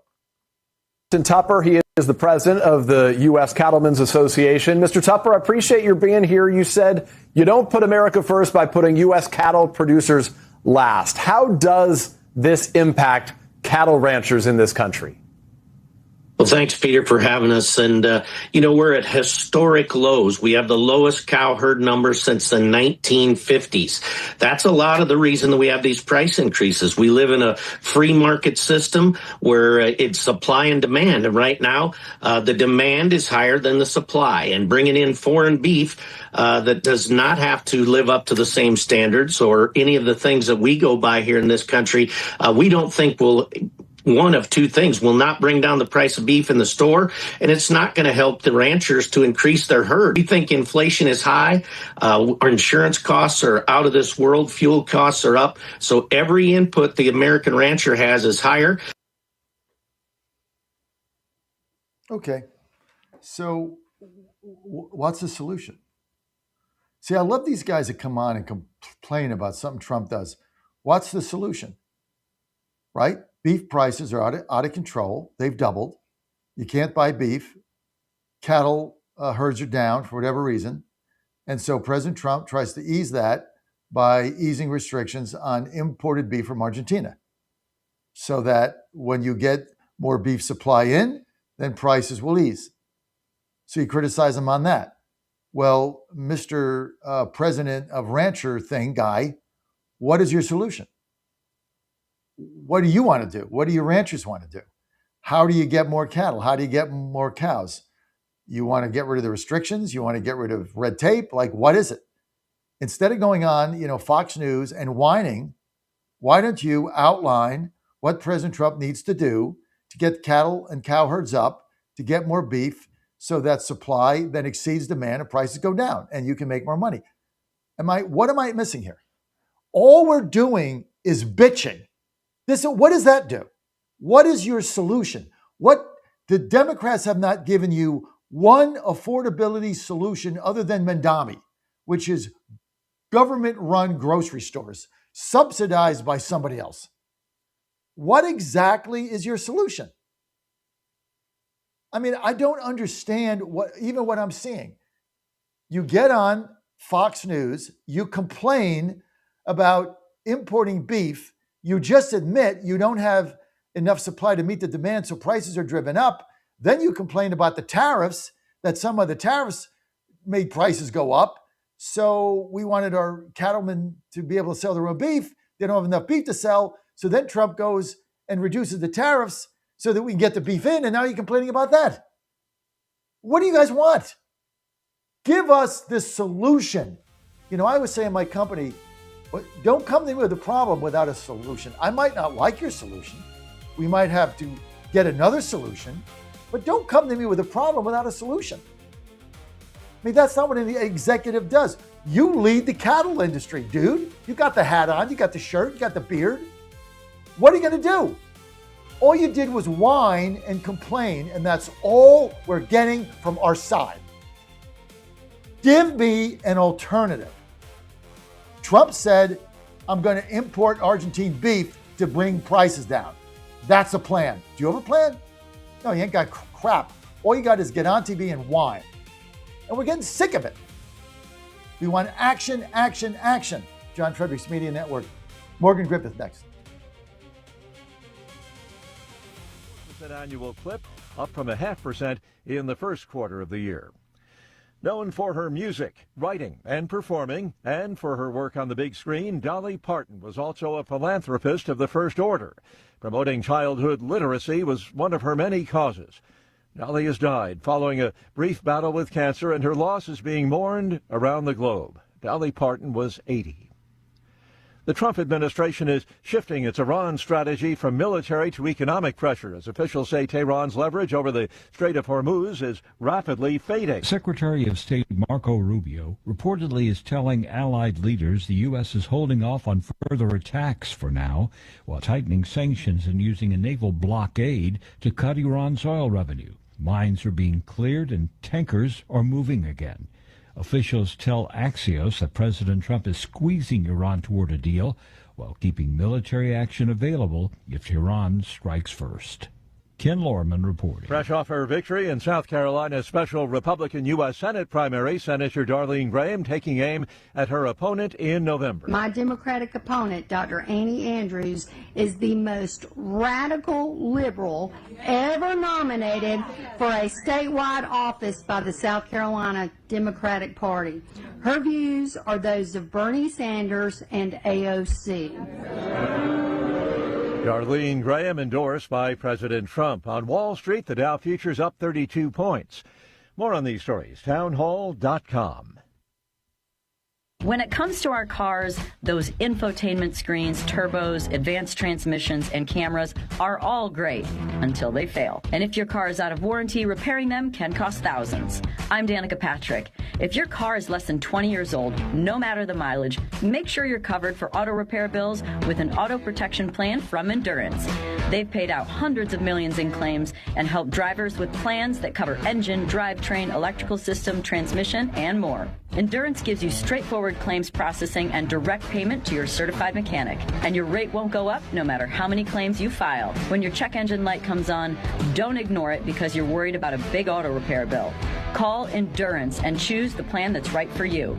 Act now and get 1 year of elite benefits, a $2,000 value, free. For your free quote, call 800-292-8705. 800-292-8705. 800-292-8705. Coverage varies by plan. View contracts and exclusions at endurancewarranty.com. China has a growing problem with prescription drug abuse among its kids. Desperate to cope with grueling study hours and strict elimination systems, young people in China are increasingly purchasing cheap pharmaceuticals online and taking large doses in the hope of numbing the pressure. The country's Narcotics Control Commission has warned that the misuse of pharmaceutical drugs is surging amongst minors, and it's taken steps to limit their access to certain medications without a doctor's prescription. But each time regulatory bodies clamp down on one pharmaceutical, teenagers pivot to another drug, making it a difficult problem to target. The BBC's Laura Bicker. The roller coaster ride continues. Oil prices, which have been up and down since the start of the Iran war, are falling again. Overseas stock markets have been higher amid fresh hopes for a resolution of the standoff over the Strait of Hormuz.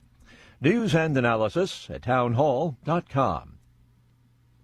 GoBot Go, setting a new 100-meter sprint record. It happened at China's World Humanoid Robot Games in Beijing. The time was 8.86 seconds, beating its robot competitors and the fastest recorded human time from Usain Bolt. Experts are amazed to see such progress in the humanoid robot industry. Robotic engineer Li Zhande says we don't aim to compete with or surpass human beings. What it does well is taking part in children's education, being a teaching assistant, playing with children, and helping children accept and learn about robots. The record-breaking robot fell after hitting the finish line, a padded barrier, with sparks flying from its waist. I'm Ed Donahue. Evacuations have been ordered in rural Texas, where a wildfire has quickly expanded to cover more than 78 square miles. It erupted yesterday in a lightly populated area in north central Texas.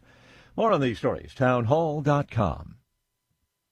Hey folks, Al Green here for SatPhone. When you're on the go, you want to know you're connected. If it's a family vacation or an off-the-grid escape to a remote destination, having reliable communication helps you feel safe and secure. You can't afford to find yourself in a dead zone. That's why you need SatPhone. SatPhones are reliable, durable, and give you global coverage. If you can get outside, you can get in touch. It's that simple. Make calls from your SatPhone to any regular cell phone in the United States. The phones are a $1,500 value, but you can get yours free. Just sign up for a 15-month plan, $94.95 a month. Get 150 minutes monthly that roll to the next month. Go 3 months without using them, that's fine. Yes, 3 months, 450 minutes, all yours. Visit SAT123.com or call 855-980-5830. SAT123.com, 855-980-5830. Get surety and security with your SatPhone. Call now.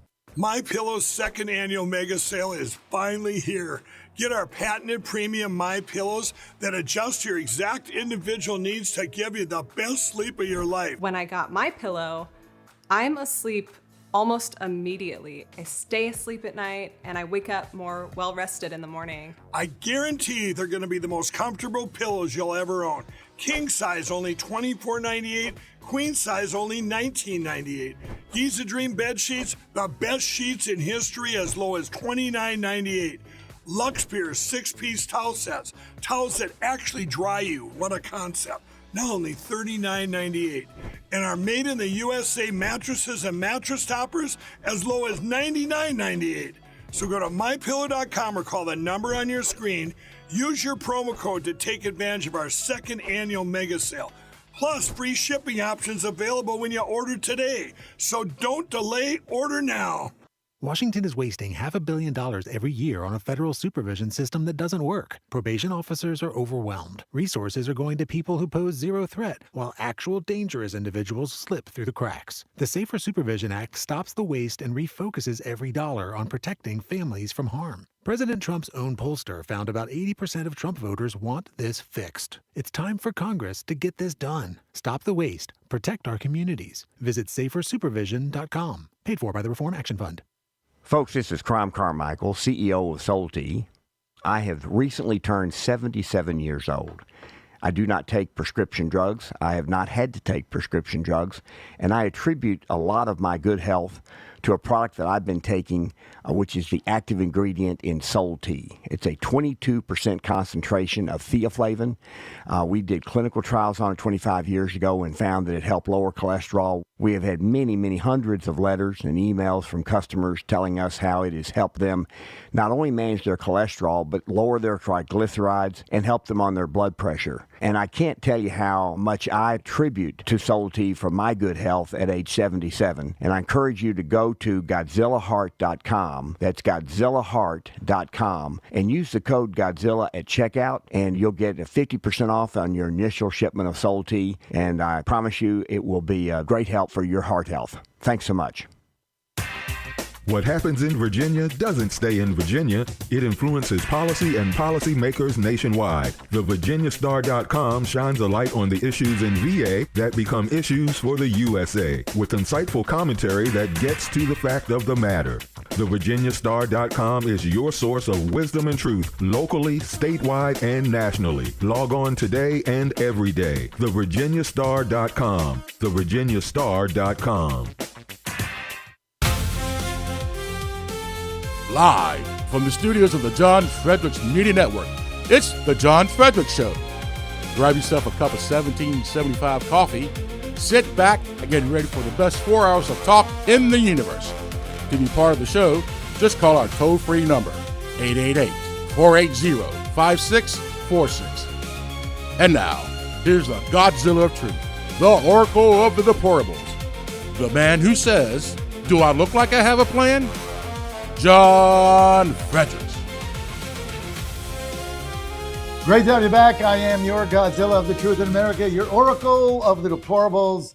Morgan Griffith coming up. Got a caller from Dallas wants to comment on my cattle rant. Beef wars going on. Well, see what he has to say. Of course, we're going to be in Dallas November 10th and 11th. Can't wait for that. Midterm convention. Let's go. We got to get the president on the road. He's got to hit it.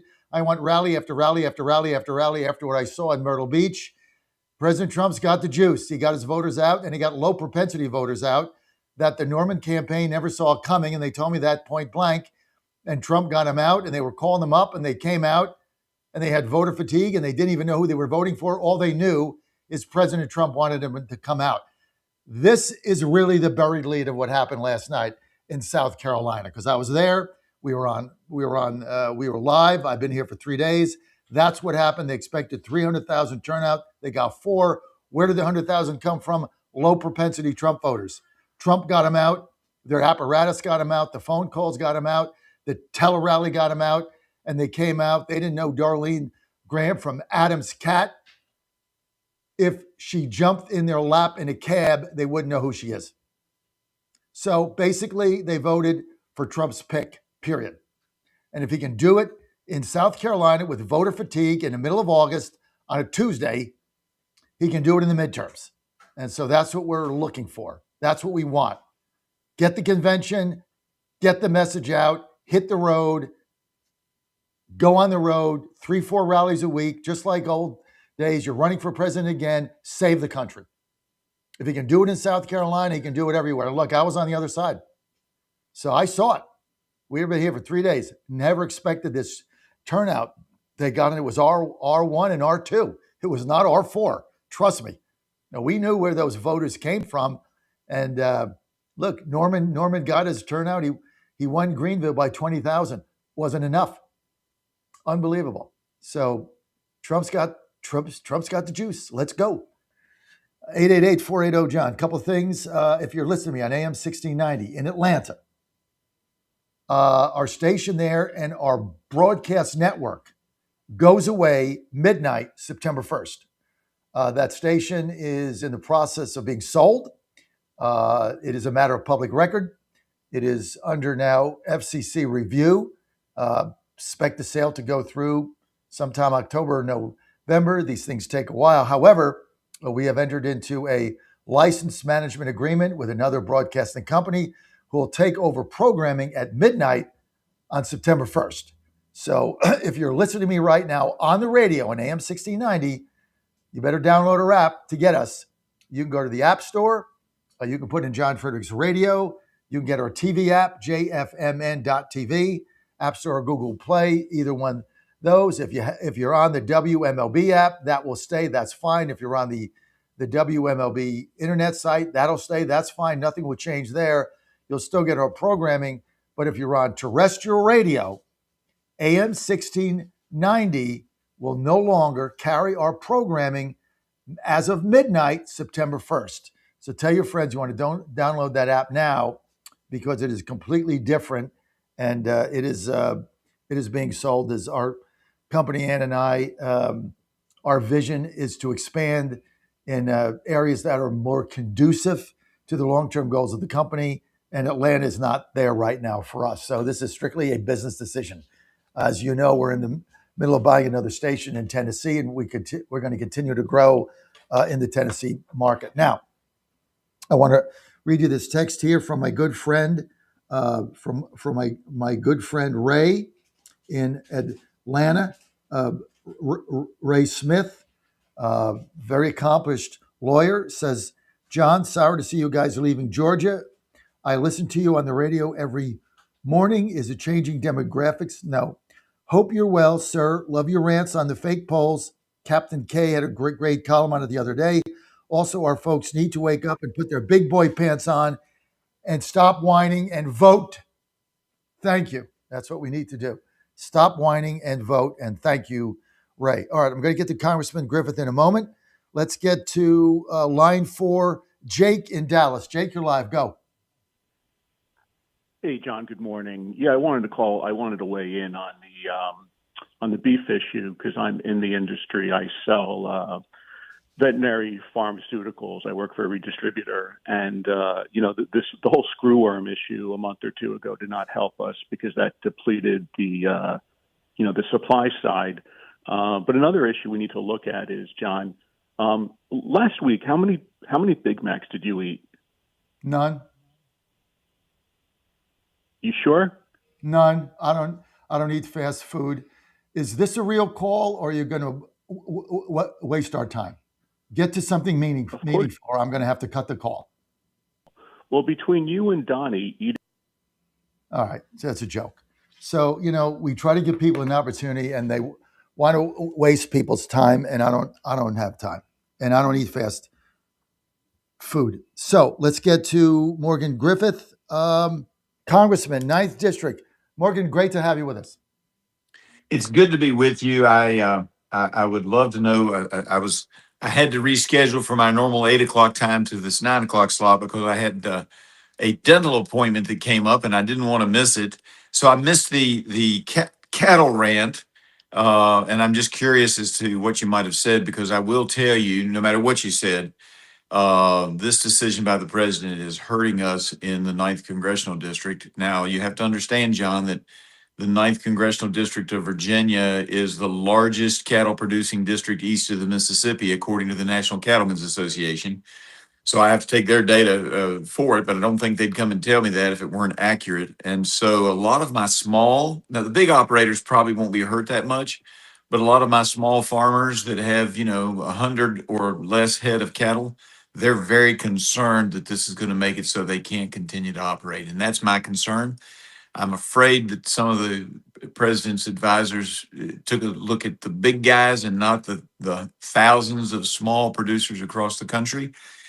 He's trying to do the right things. I support him as you do, but this is a policy that's going to be negative. I was on a teletown hall last night, and the prices generally came up, but a part of that was, and then we get hit with this influx of beef from out of the country. I just think the president got some poor advice. That's my position. I don't know what your position is. I didn't hear your rant. But, the president's got to make 1,000 decisions a day. So I don't want anybody to think this is really negative on the president. He's got to make 1,000 decisions a day, and he gets 999 of them right. I think he got this one wrong. I think it's going to be hard on our small cattle farmers across the nation, but particularly in the 9th Congressional District. So let me ask you this. Let's flesh this out because I appreciate the call, and I think this is an important issue to talk about. And basically, we just played a clip of the president of the Cattle Association who said, prices have gone up dramatically because we have the lowest cow herd supply since the 1950s, and demand for beef has gone up and supply has gone down. We both studied this in the 8th grade. Supply and demand affects price. So therefore, more demand than cattle can be supplied. So price goes up. President Trump said, okay, we got to bring prices down. People want to eat beef. They can't afford to buy it, feed their families. We got an affordability issue. So let's relax the tariffs that we had on Argentine beef and others, get the beef in the country, bring prices down. So that was his short-term solution. So what are you cattle farmers saying? What do they want to have happen here? I think if they had some assurance that it was a 3-month deal. So if you're looking at a short-term solution, and I don't, who was your witness, by the way? Just curious who was on from the National Cattlemen's Association. I might know him. Let's we'll get that clip back up. I think that was 8. Why don't you run that for Morgan again, Michael? So he's dialed in here. But it is true. Tupper, he is the president of the U.S. Cattlemen's Association. Mr. Tupper, I appreciate your being here. You said you don't put America first by putting U.S. cattle producers last. How does this impact cattle ranchers in this country?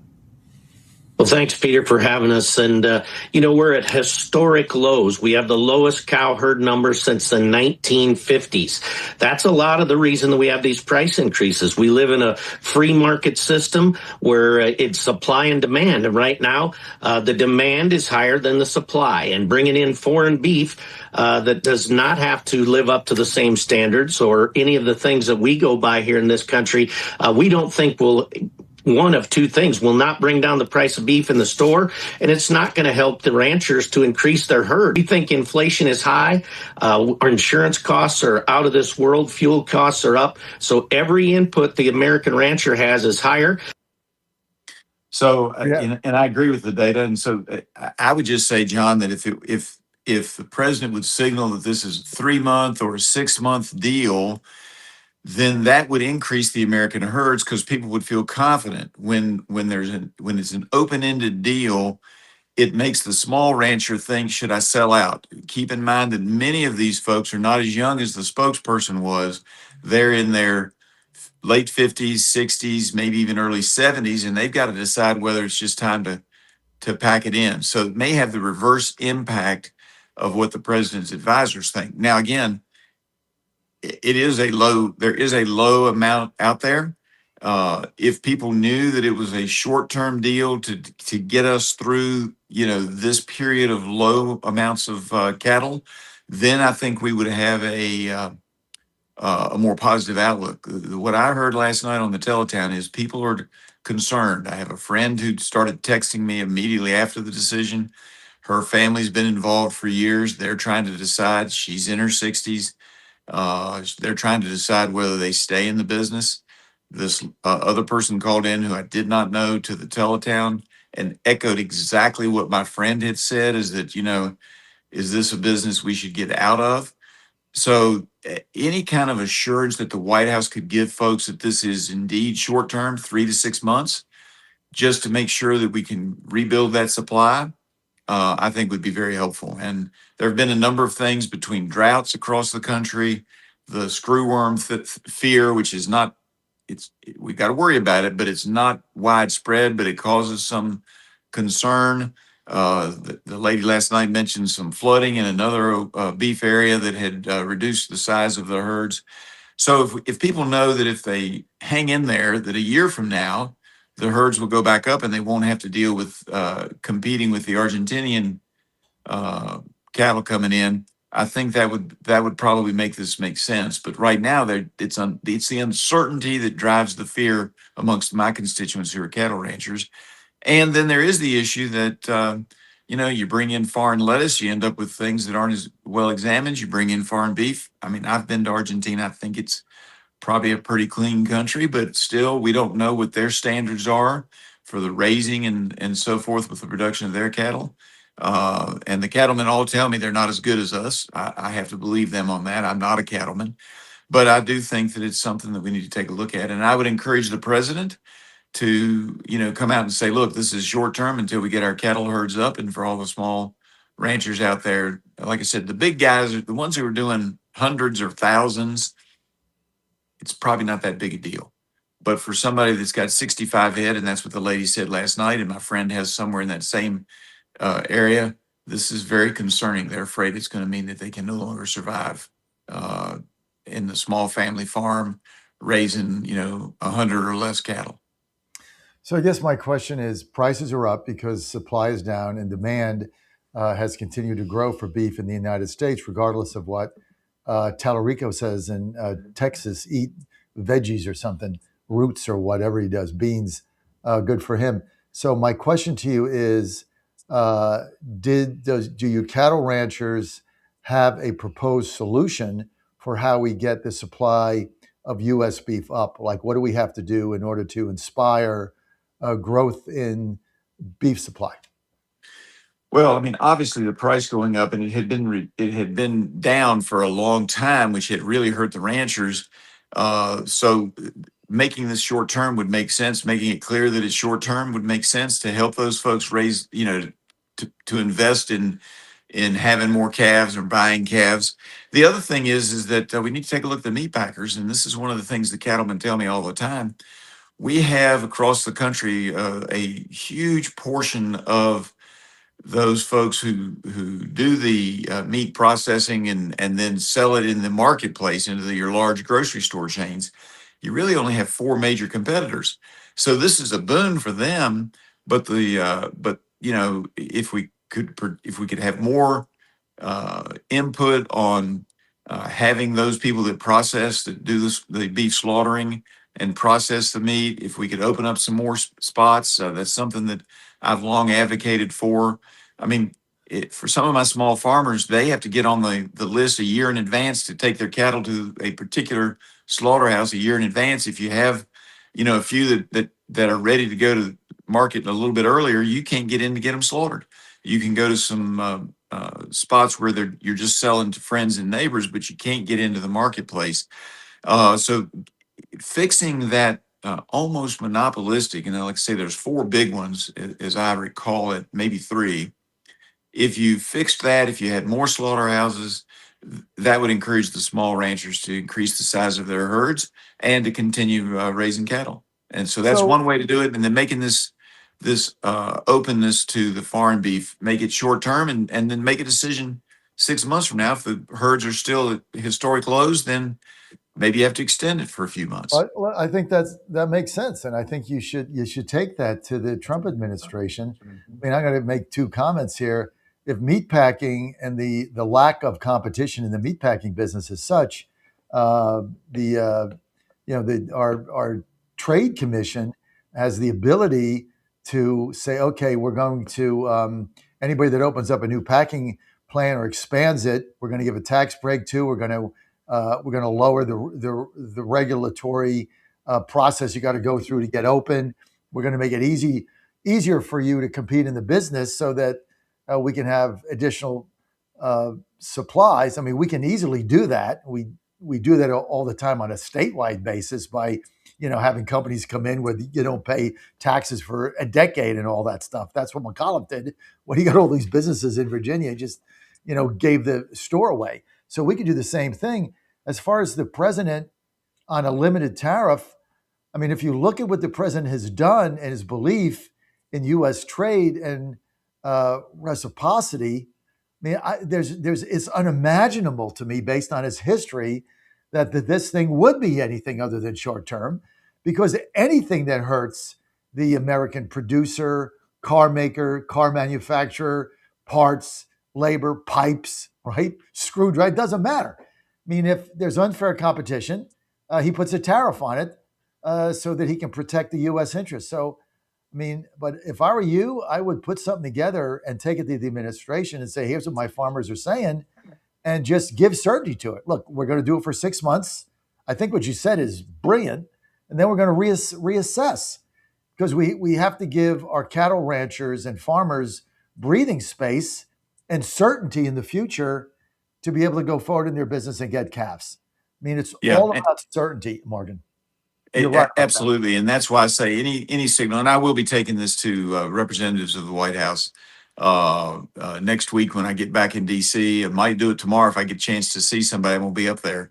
But the bottom line is that if we give them that certainty, we give them some assurance that this is not going to be the policy for the next decade. And if we can take a look, because if you look at the meat prices, when prices were lower, the majority of the profit was being made by the packers, not by the farmers. So the farmers have seen this increase in prices has been the ability for them to make up for bad years. And while they want to increase their herds, there have been some natural issues that have prevented that from happening. So hopefully, like my one lady said, that they're going to spend more money this year on hay because the drought cut down their ability to grow as much hay for the wintertime. So they're going to spend more money on that this winter. And that's what drives these thoughts. If we can't get a good price next spring, if we're going to have to be competing with the Argentinians who have a much lower cost of living and have they just have a different economy than we have. If we're going to have to compete with the Argentinians and the Brazilians, should we just sell out before we get to the winter and we have to spend all that money on hay? I mean, that's the issue. So if we make it clear that it's short term, we give some ability to make sure that they can make a profit in the future, that's there. And I certainly am going to be proposing this along with, I'm sure, a lot of people from out west, because even though I might be the biggest in the East, the folks out west are giants. Well, I would say that, and I'm just writing this down. I think the beef question for President Trump, I know that I'm in the queue, as they call it, to get him on my show. This is one of the questions that I will ask him if he can do this on a short-term basis, but I have to write it down or I'll forget. I appreciate that. I think I'll definitely do that. But, the dilemma that he's got is, people are complaining that beef prices are too high, and they're high because we don't have the supply. So people complain about affordability and they want beef prices to come down and they can't buy it. And so they're locked out of buying beef for their family. And so the president tries to do something to import more beef, to increase supply, to bring the price down. So if you're in the supermarket, prices are, a couple dollars lower a pound, Argentina beef, you're happy. So that solves that. But then the problem is the long-term survivability of the beef cattlemen with the competition from Argentina and Brazil lowering prices, depleting their margin, and then they're asking the question, should I stay in the business? Yep.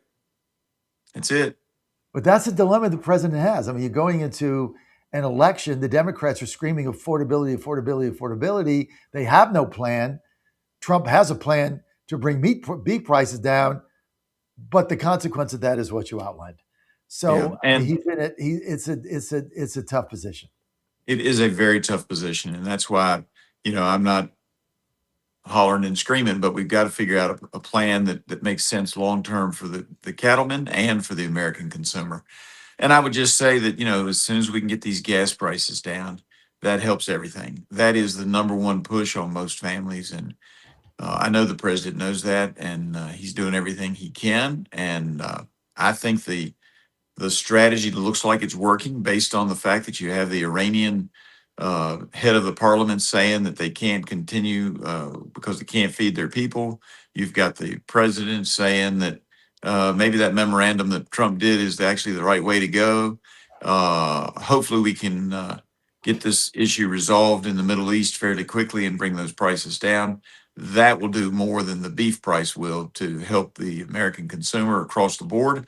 But I understand the frustration, and I understand, look, when you're in a position like the president's in, you have to make a lot of tough decisions every day, and he gets most of them right. So I still support the president, but I got to see if we can't tweak this policy a little bit, or at least make sure that my cattlemen and cattle women. It's interesting, both the people I've talked to are women about this, and I've talked to the some of the men too, but two of the ones that were the most vocal were women, and they want to continue in this business. It's part of the family heritage going back more than 100 years, and they don't want to close down, but they I just can't. think you put a time limit on it. I mean, I think Yep. you nailed it. This is the thing I love about Morgan Griffith. You bring a problem and you bring a solution. And we were talking about this. We were talking about this earlier. I got everybody in the company. If you're going to come to me with a problem, you better have a solution. It might not be the right one. We might change it, but don't tell me what the problem is without solving it or having it. I mean, you basically solved it. 6 months, and then we'll do a review. But the goal is, what do we need to do on the back half of that, to allow our cattle farmers to grow their cattle herds in a way that they can make money. Right. And there's a bunch of different things that we could do regulatory wise and things like that, because maybe the cattlemen should hire Terry McAuliffe. Go figure it out. I mean, that guy brought all the business in. Nobody paid any taxes for 100 years or something. I mean, you got to find the way to do this, and hopefully you can do that. Morgan Griffiths with us. We're on the John Fredericks Media Network. Morgan, we're going to extend this a little bit, guys. Morgan, tell us about Scott Besson outlined what I'm calling economic Armageddon on Iran. And the way the president dealt with these other countries, he's like, if you're going to do business with them, you're not doing business with us. We're gonna retaliate. So you got to have to make a choice: side with a dying regime that's killing their people, or side with us. Pick one. There's no middle. I mean, I think that was a brilliant thing he did. But the Iranians have food shortages now. I mean, they can't feed their people. And it's just getting worse. What happens? They don't have gasoline either, according to one of the reports I read. And the bottom line is that there are different. Their organization is hard to understand. There are different power players, and the ones with the military power don't want to cede anything. They are buying more and more military weapons as their people are starving. And there's always a balance, as the president knows, as you know, and as I know, there's always a balance. And at some point, they're going to have to come to the conclusion that they need to make a deal with the United States, or else they're going to have a revolt from within. But they're very brutal and very. They kill people without any hesitation. So it's hard to get a homegrown revolt going. But they've got to make a decision: do they care about their people, or is it just about clinging to power? And I don't know what they're going to do. So this is the right strategy. We don't want to put boots on the ground inside of Iran proper. So I think the president's chosen the best course, but the Iranian leadership, particularly in their military, they're completely disconnected from reality, and they don't care about proper governance. They don't care about their people. All they care about is hanging on to power and, doing whatever they think they need to do to, die in the name of Allah. Are you going to Dallas for the midterm convention? I am not. I'm staying here in the district and working the ground, because it's extremely important that we make sure that I get reelected, that John McGuire gets reelected, that we get all of our Republicans across the finish line. All right. Well, I honor that and respect that. I'll be going, and I'll be going with the Virginia delegation. What do you think of that? Excellent. I think that's great. Welcome back. Jeff Ryer's a good guy. We got iced out by my chairman, Patrick Mara. He kicked Ann and I out of the party, wouldn't let us go because I, work and they don't. So if you actually attempt to accomplish something in Washington, D.C., your reward is you get kicked out of the party. Thank you, Patrick Mara. But having said that, Jeff Ryer, your chairman, heard about it, called us up. What a gracious guy. I go back with Jeff, back with the Tommy Norman days. So Jeff calls us up, although he is a New England Patriots fan and insufferable by the He way. is insufferable at times, but he is a brilliant individual. When I was majority leader in Virginia, he ran our press operations, and he's brilliant and funny and a delight to be around. But sometimes he's insufferable, particularly when it comes to his sports. Oh, God, the Patriot thing is just insane, especially when he comes in with the Patriot suit on. That drives you like bananas. But, he doesn't care. He's a Patriots fan. I respect him for that. He's also a cat lover like I am. So we have that in common. But this is just the guy's a class act because he heard about our dilemma. I was grousing about it on the air, and he just called me up. And he said, look, you and Ann have done so much for Virginia for so long. You come with our delegation. I'm going to make you part of it. You come as guest. I'll give you all the credentials, and happy to have you here, part of our Virginia delegation. Now, tell me that's not a class act. That's classy. It's very classy. Nice, right? I hope you have a good time, and I hope everybody has a wonderful time. There's going to be some great speeches. I'll be watching some of it, but I want to make sure I'm on the ground, working hard in both my district and wherever I can be of help across the state. I feel if we get out of this convention and we reset the dialogue, which I want to reset the narrative. And I think going forward, if President Trump gets out like he did in Myrtle Beach, I told this story where he got all these Trump voters out, R1, R2, low propensity voters, exhaustion with 4 primaries in 6 weeks. He got them out. If he can get them out there, he can get them out of Michigan, Maine, whatever. Do you see him coming out of this convention, hitting the road, doing the rallies, firing up the base? And do you see a pathway for us to turn the corner and hold the House? I do. Now, it is a narrow path. Now, that said, the Democrats won't get a big majority if they get anything. But I do think we can hold. I do think that having gas prices reduced more than anything else would help us, but we've got to do it. And we only have a few weeks left before voting starts in Virginia, and then a few more weeks before it starts in other parts of the country. Can you believe that? A few weeks before voting starts in Virginia? It's August. We're not even in September. I mean, the election's in November. When does early voting start? Labor Day? It starts around the 17th or 18th. Don't hold me to the date. I'm not trying to mislead anybody. I just don't remember. But it's mid-September, before the 20th. Is this the craziest thing you've ever seen? It is crazy. And, even if you love early voting, it shouldn't be any more than 2 weeks at the most. At the most.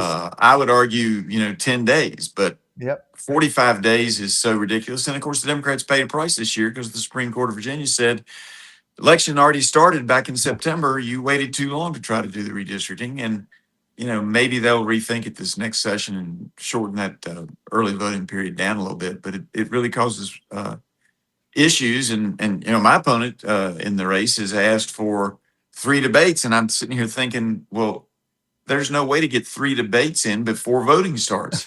How do you do that? I don't know. We'll see.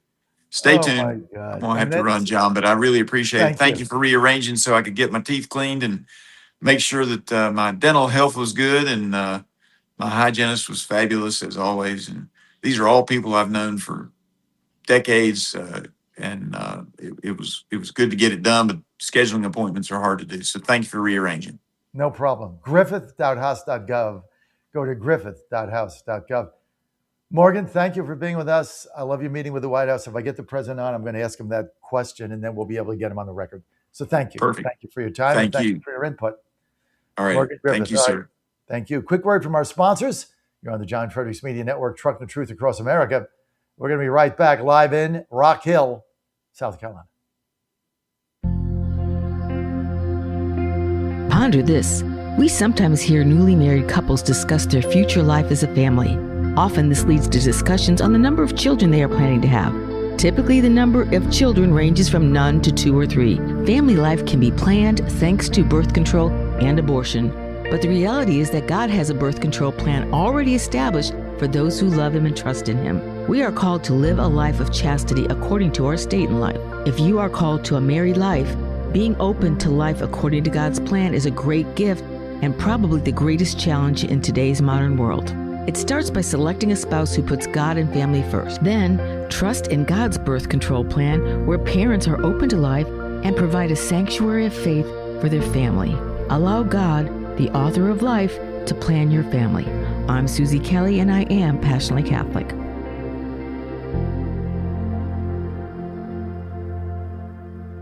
Hey folks, Al Green here for SatPhone. When you're on the go, you want to know you're connected. If it's a family vacation or an off-the-grid escape to a remote destination, having reliable communication helps you feel safe and secure. You can't afford to find yourself in a dead zone. That's why you need SatPhone. SatPhones are reliable, durable, and give you global coverage. If you can get outside, you can get in touch. It's that simple. Make calls from your SatPhone to any regular cell phone in the United States. The phones are $1,500 value, but you can get yours free. Just sign up for a 15-month plan, $94.95 a month. Get 150 minutes monthly that roll to the next month. Go 3 months without using them, that's fine. Yes, 3 months, 450 minutes, all yours. Visit SAT123.com or call 855-980-5830. SAT123.com, 855-980-5830. Get surety and security with your SatPhone. Call now.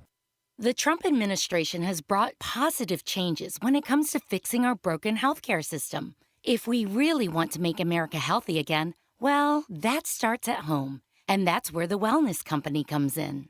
You see and hear from the Wellness Company doctors all the time, and you know their products are the gold standard for keeping you and your family safe and healthy, giving you the opportunity to make sure you're prepared for whatever happens with their prescription medical kits. Additionally, the Wellness Company offers a variety of products, from parasite cleanses to methylene blue to weight loss and so much more. Make America healthy again starts at home. Do your part and protect the health of you and your family. Live a healthier, longer, and more satisfying life. Go to twc.health/Godzilla and order. That's twc.health/Godzilla. Use promo code Godzilla to save 10% today.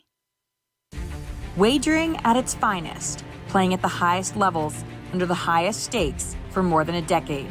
This is the world Past the Wire has conquered, bringing you uncompromised thoroughbred authority and elite track data that anchors the game. But the modern wagering landscape is expanding.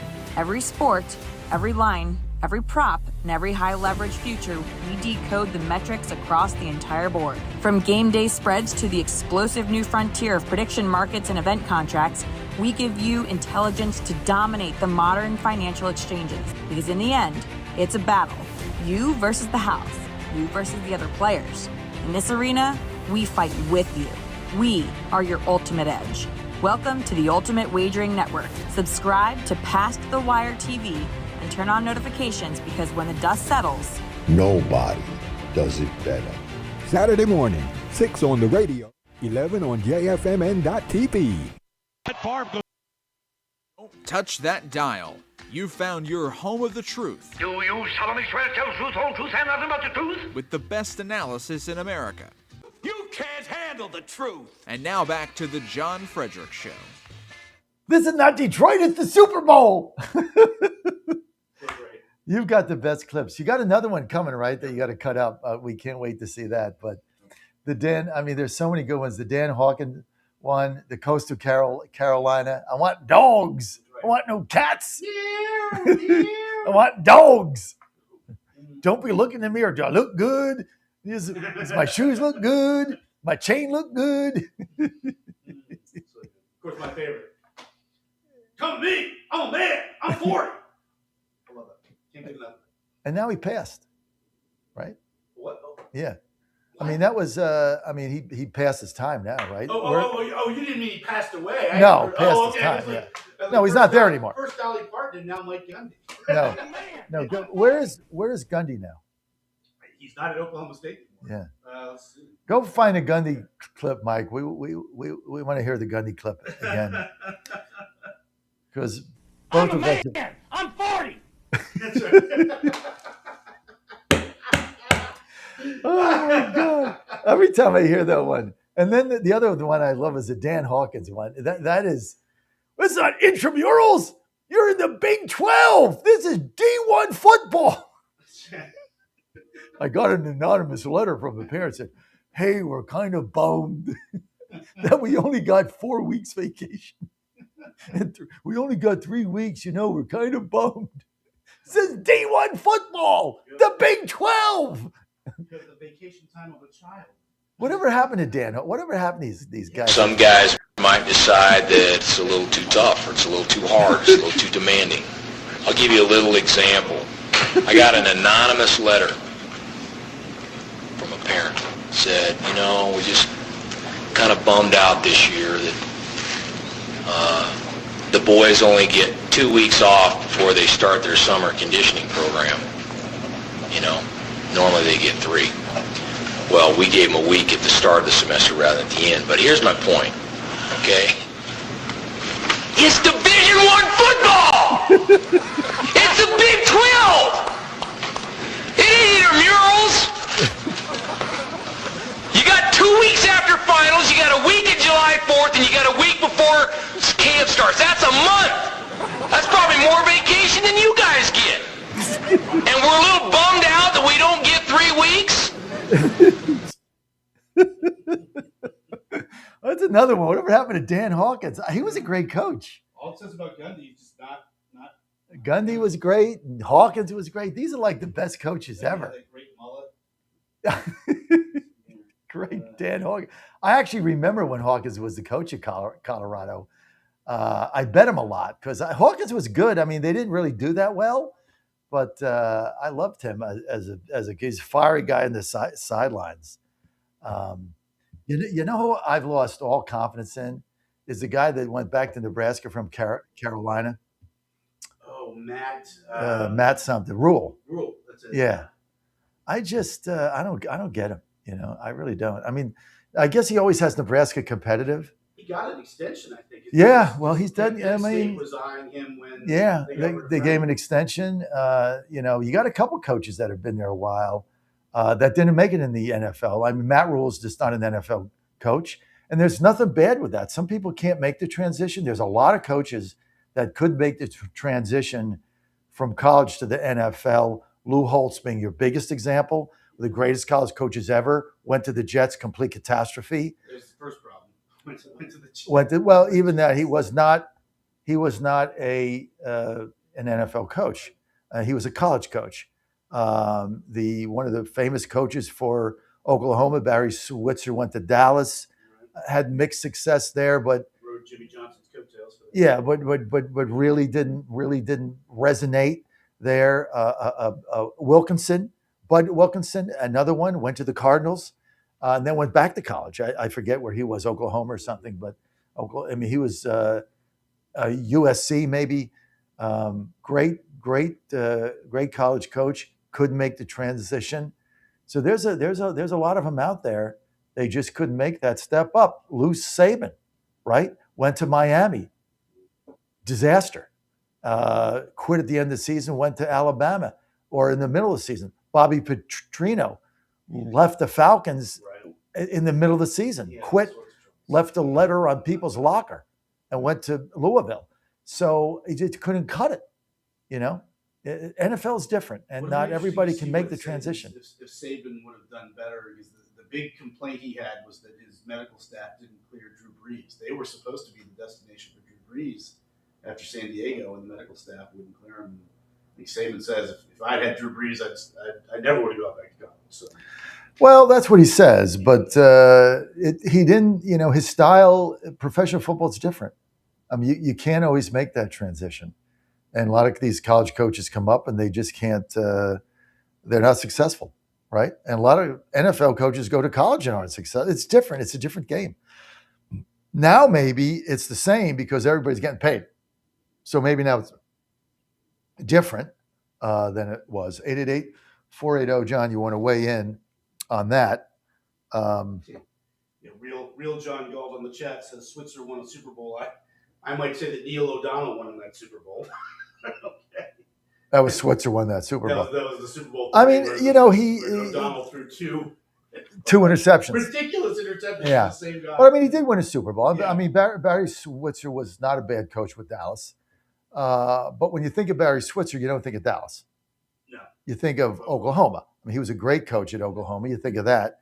And so we'll see what happens with a lot of these coaches. But coaches matter. I mean, They do. they matter. The coaches matter in football more than any other sport, more than baseball, more than hockey. Although I think hockey would be number two. Hockey would be number two. If you have a good hockey coach, you're going to be competitive.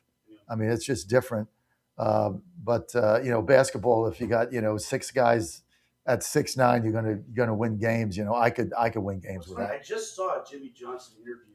I guess it was from a while back, but I guess one of the things that perturbed him was that Jerry Jones said anybody could have won a Super Bowl with that team, and that was what. Well, that was just a diss on Jimmy Johnson. And, that was a diss. I mean, Jimmy Johnson was a great coach. Yeah. And he won. Now he bridged the gap. He won with Miami, and then he went to Dallas. He won with Dallas. Yeah.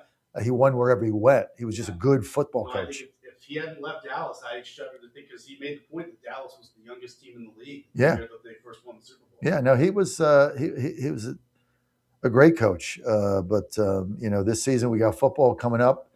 Don't forget, Game on America Sports. You don't want to miss that. That is on at 6 to 7 p.m. Monday to Friday, as our sports division expands again, as we're doing that. Also, for 4:30 to 5, we're going to have a half-hour show on Thursdays and Mondays, starting with the first Thursday night football game, which is in a couple of weeks.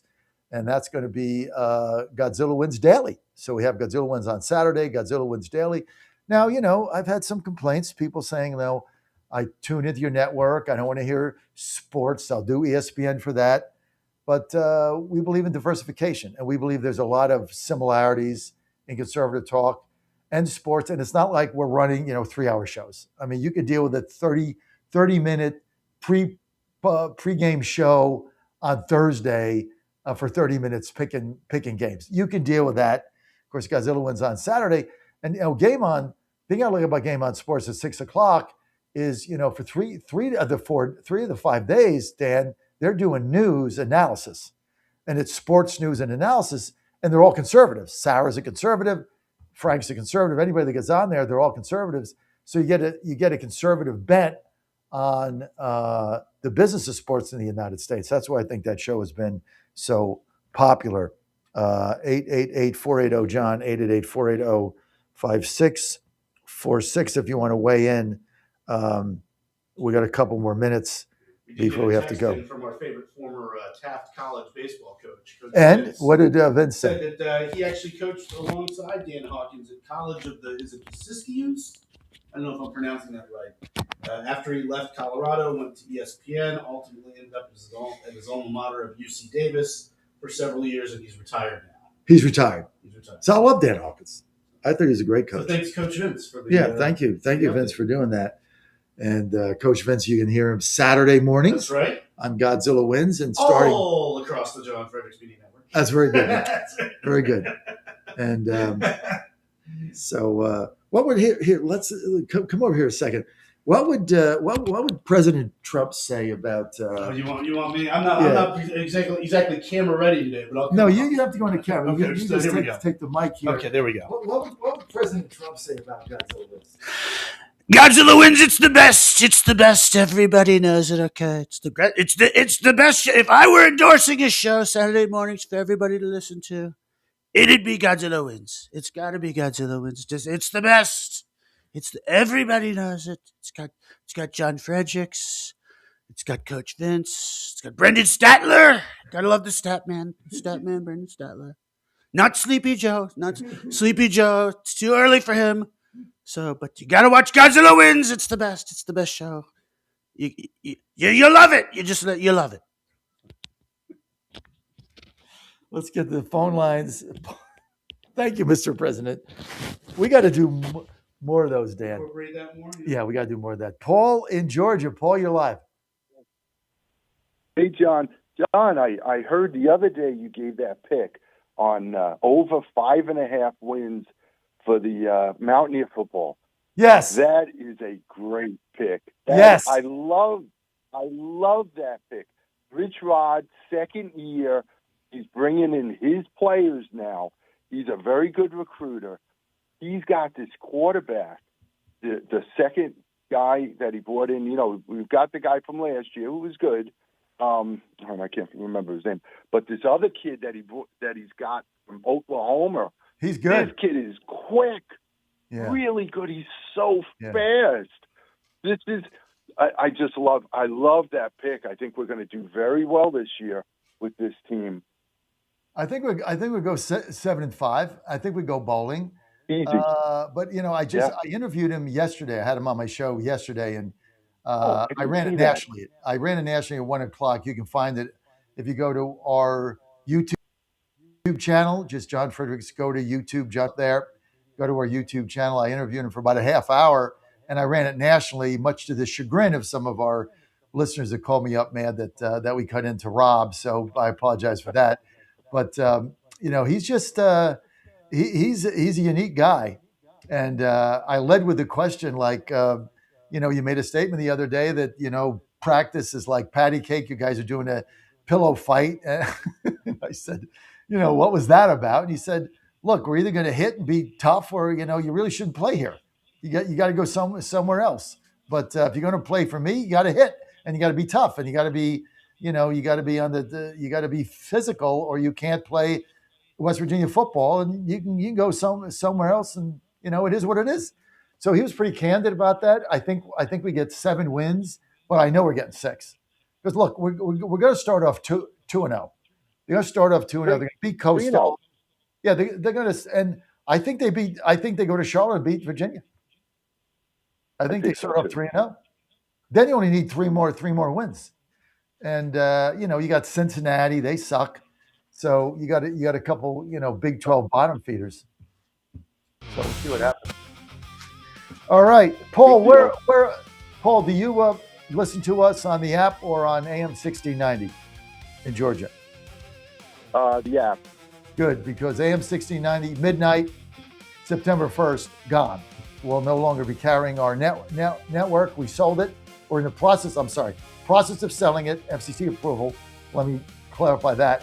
But we've entered into an LMA with the buyer, license management agreement. So if you're listening to me right now on AM 1690 and you want our programming, you got to go to johnfredericksradio.com, download any of our apps there, TV, radio, WMLB, if you have the WMLB app, or you listen to WMLB online. Nothing changes there. If you're on terrestrial radio, midnight, September 1st, gone. Download the app and do it now. Up next, Wendy